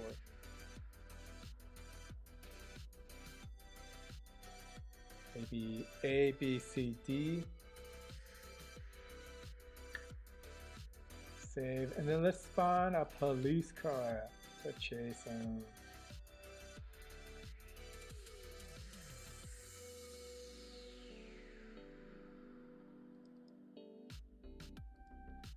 Now, I also want to check the police car because I don't think I added movement to the police car. There we go. Oh, I did add movement. Okay, bueno. Let's save it and test it out.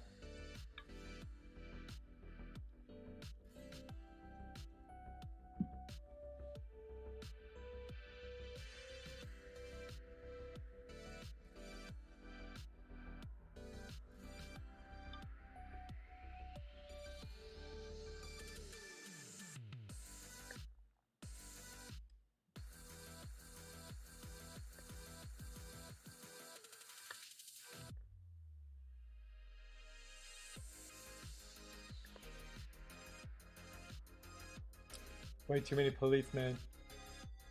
Okay, so we saw that. It didn't exactly work out the way I thought it would. I think we'll definitely need to add 3-second time delay. I was trying to get everything done in 1 second. I got greedy. It was clear. So this cube goes back and forth, and then every 3 seconds it's supposed to spawn something. There we go. Now the frame rate is super slow. Let's change it to 1 second, plus or minus 1 second.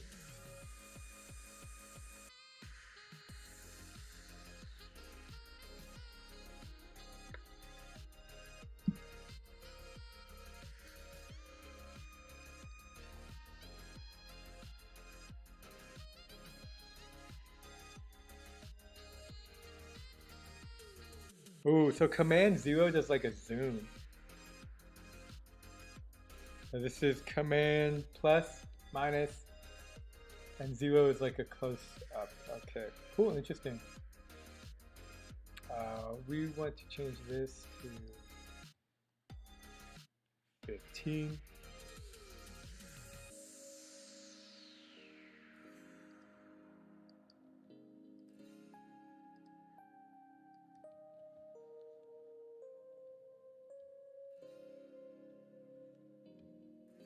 Eight, 7, 6, command.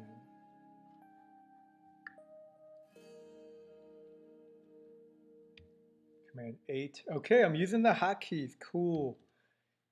Command 9. Command 9. Command 8. Okay, so something, look, this is 8 and this is 9, and these don't count or something, I don't know.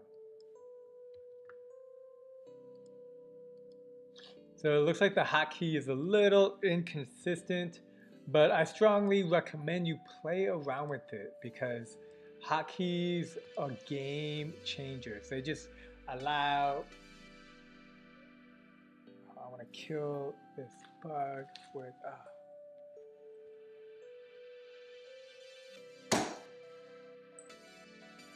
dead.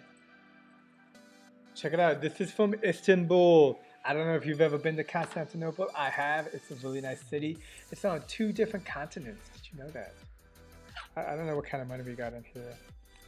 We got pesos, Colombian pesos, maybe like $50. I don't know what my other money is. I have like money from different countries. Okay, let's take a look.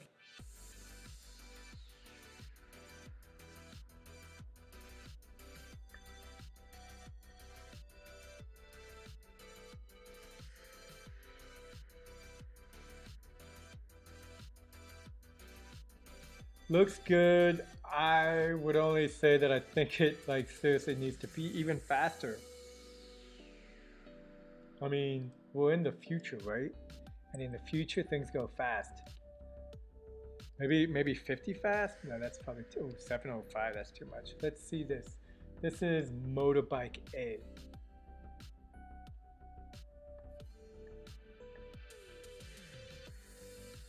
I like 50. I'm gonna do 50.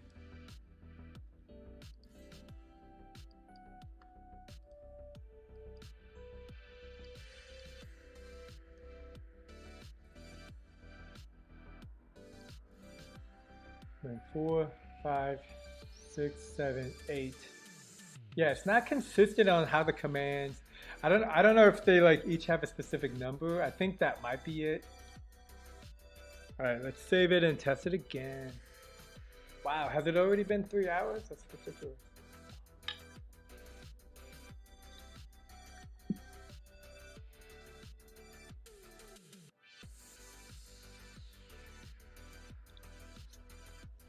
Save.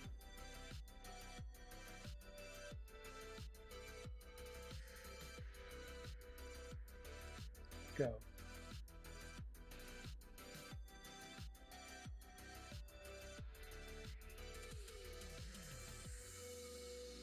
We got a game here. We're trying to hit these things.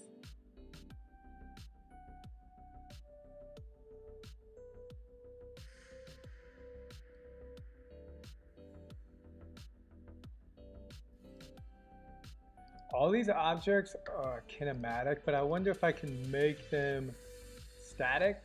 Oh wait, is that a none? No, that's the wrong object.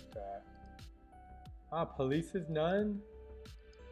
Motorbikes are none. So it's just, yeah, I'm not exactly sure what slows everything down.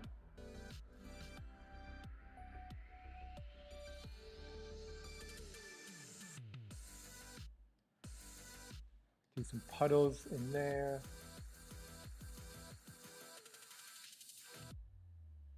These are good. There's an object here. There it is.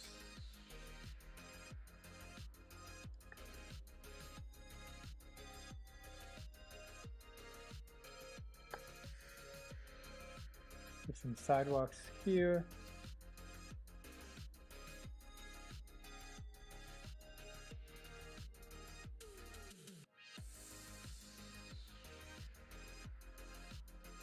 Okay, I'm just taking a look at all these other assets. There's a bunch of Steam spawner. That over there. See how that looks.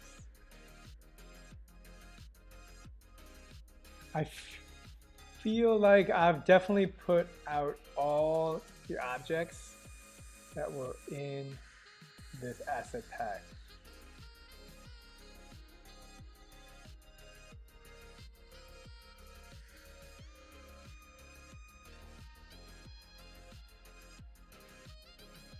Window.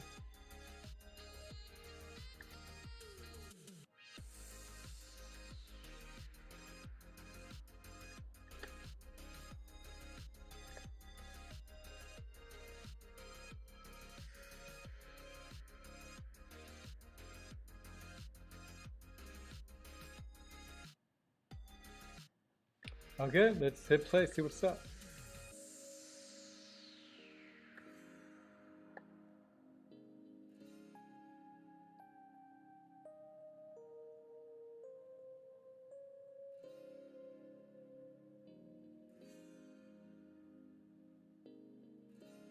So we got super slow frame rate. This is like a Steam thing. We got water droplets over here. That's from those two.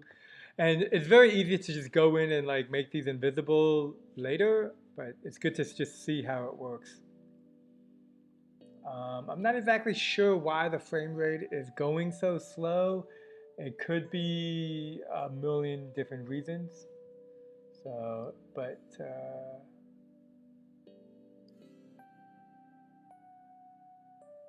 yeah, here's how the trucks are moving. This is 1, 2, 3. All these buttons are associated with the send number. Then this is set to receive. I got some cool graphics over here happening.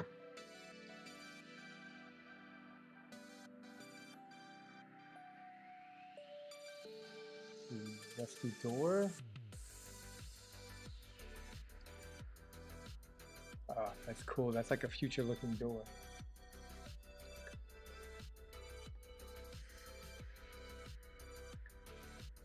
Okay, so that is what we've created with the Neon City Asset Pack. If you want more information, how you can refer somebody to Buildbox, and they don't have to use the paid version, they can just use the free version.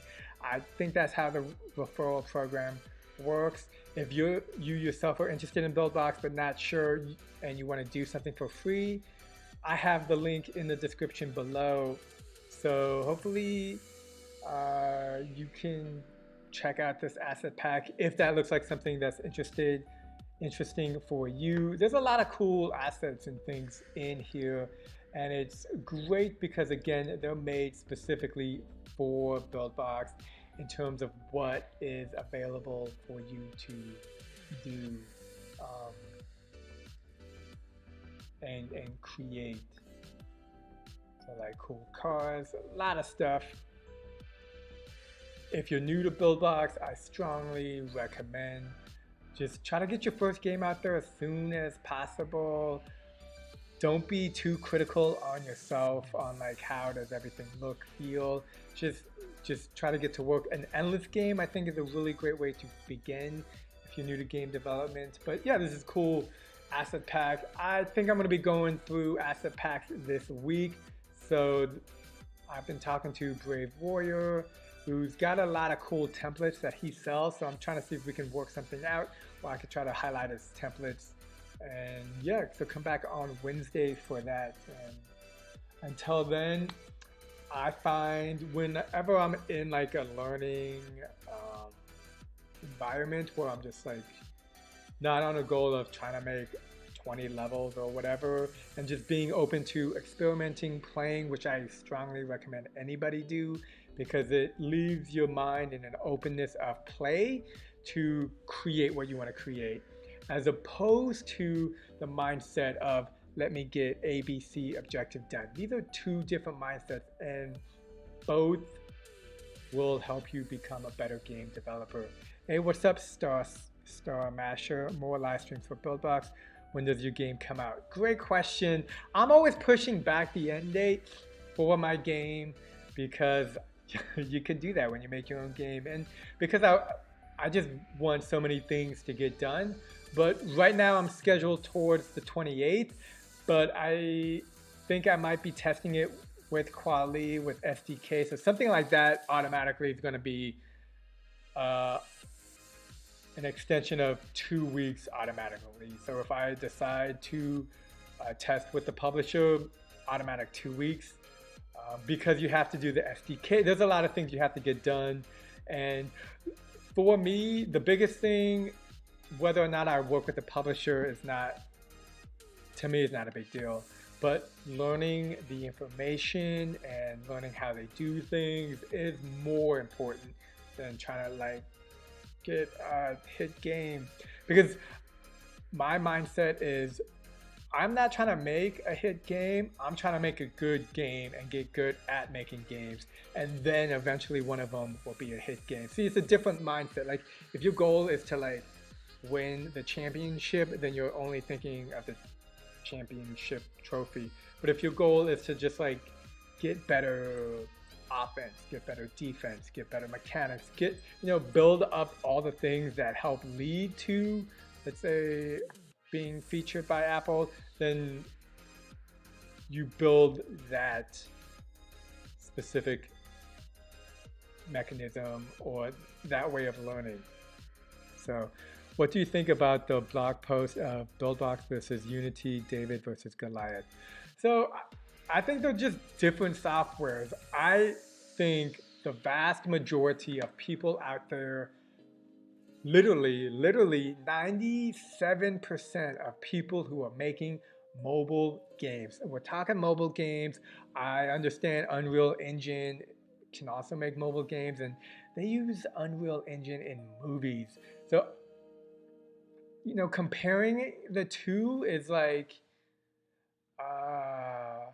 what's a good example? It's like comparing Ford to Tesla when Tesla was brand new. I don't know if you know anything about Tesla. I used to live in San Francisco. Tesla almost went broke like a dozen times, but luckily Elon Musk had his own money to invest into the company. And I'm not trying to say like I don't necessarily think Tesla is going to be.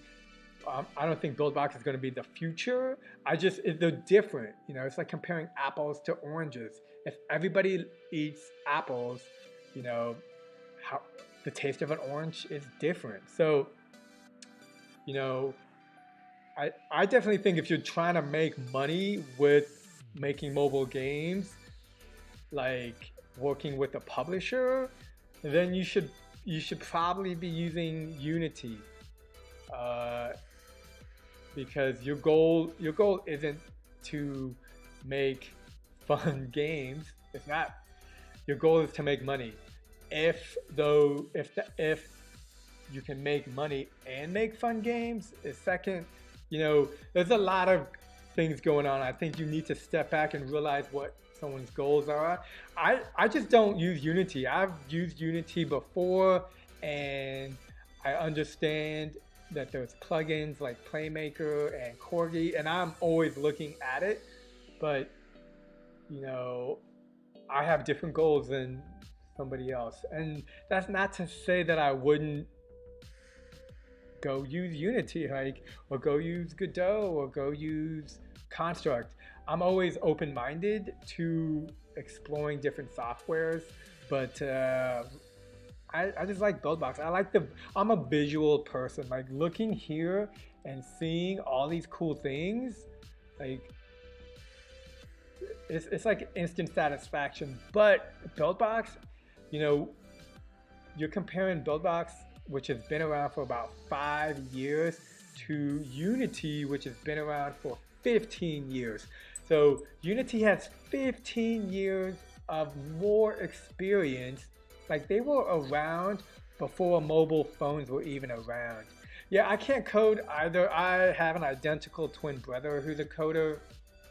I have friends who, at some point in time, I knew more about coding, and then they took a boot camp, and now they travel all over the world working for Adobe, giving lectures on, specifically, I think it's like women in coding, or just like coding opportunities. I'm not exactly sure. I shouldn't say things I don't know about, but she knows how to code, and there was a point in time that I knew more HTML, CSS, and now she's speaking to thousands of people about coding, and I'm like, I don't. That's just not my world, and I would like it to stay in my brother's world while I can make a game and he can help with the code. So, you know, everybody's different. Everybody has a way of doing things.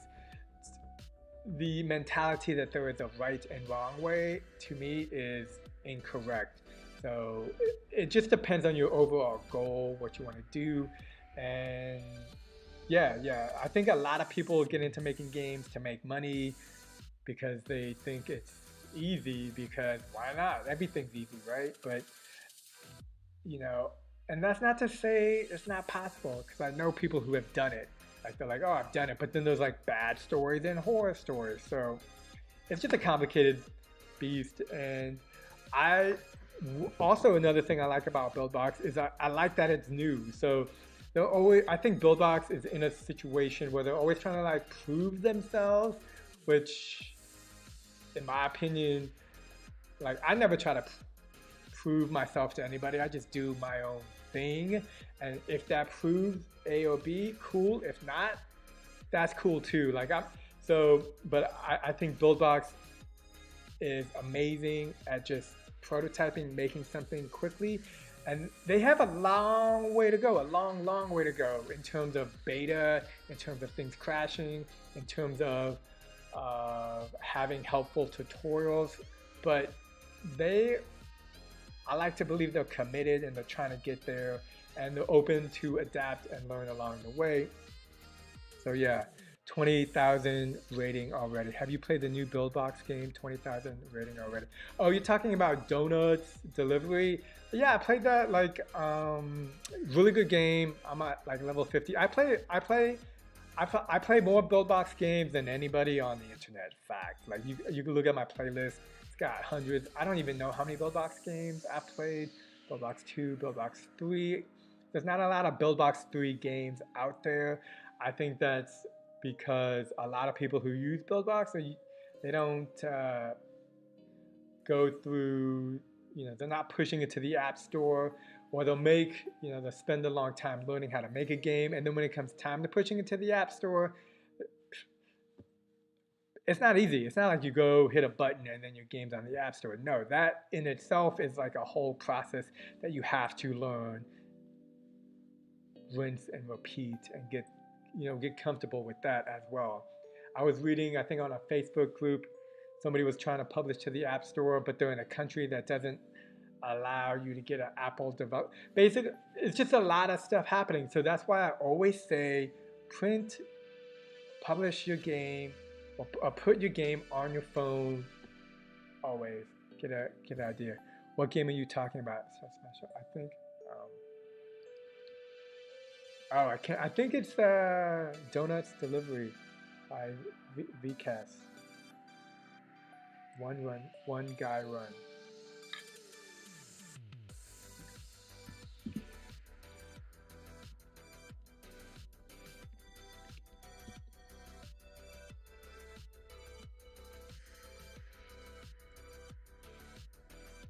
Oh, here. This one?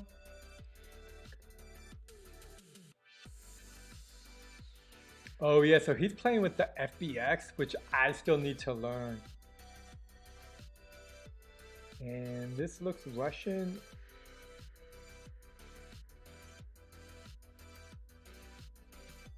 I'd be curious to know what video.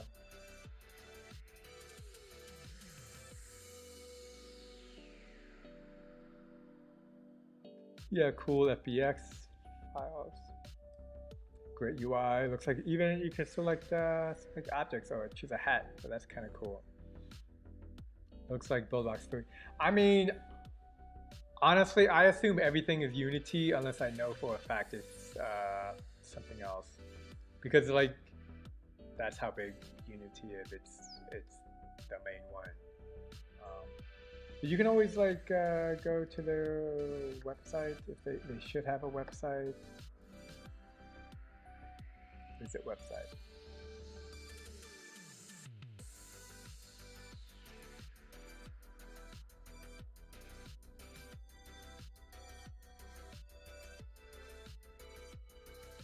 So looks like this dude also makes music.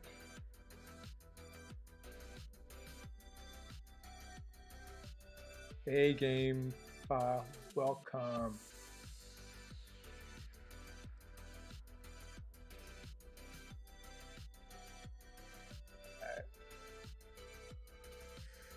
Cool. Well, yeah, I'm not sure. It's always hard to tell if a game is made with Buildbox. Um, I could probably play it and get a good idea, but you know, as it is. Anyways, I just want to thank everybody for joining me and helping me with this live cast. Oh, I got a question from GameFi. Hi, sir. How to improve my UI design? Okay, so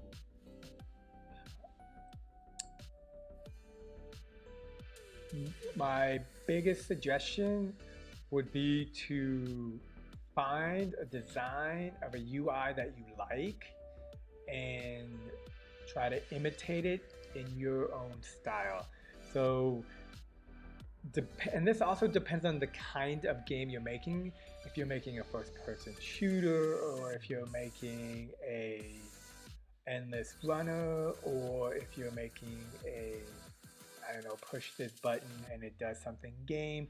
What I would recommend is check it out. I have a playlist of pretty much all the top hit games that have come out to the App Store in the last like year or something. So, here, look, I would do this. I would go, oh, come on. I would go to this playlist that I have. Let me save this and close it. And try to find a game that is similar to what you're trying to make. And then just look at their UI, copy it, take notes, take screenshots, like do a detailed, like look at it like a homework assignment. And try to find the 3 best UIs that you like and try to recreate that in your own style. And using these examples of games that have, you know, made it to the top of the App Store, you can try to recreate it. Not a lot of these are Unity games because, again, the vast majority of games being developed today for the mobile is Unity. But these are like, you know, top 10 App Store games. So if you're using a UI design, some of these, look here, this is made with Buildbox. So some of these, you know, they just have a UI. They all have UIs, and just try to imitate what they have here, because if you do that, then you're kind of imitating what top App Store games do.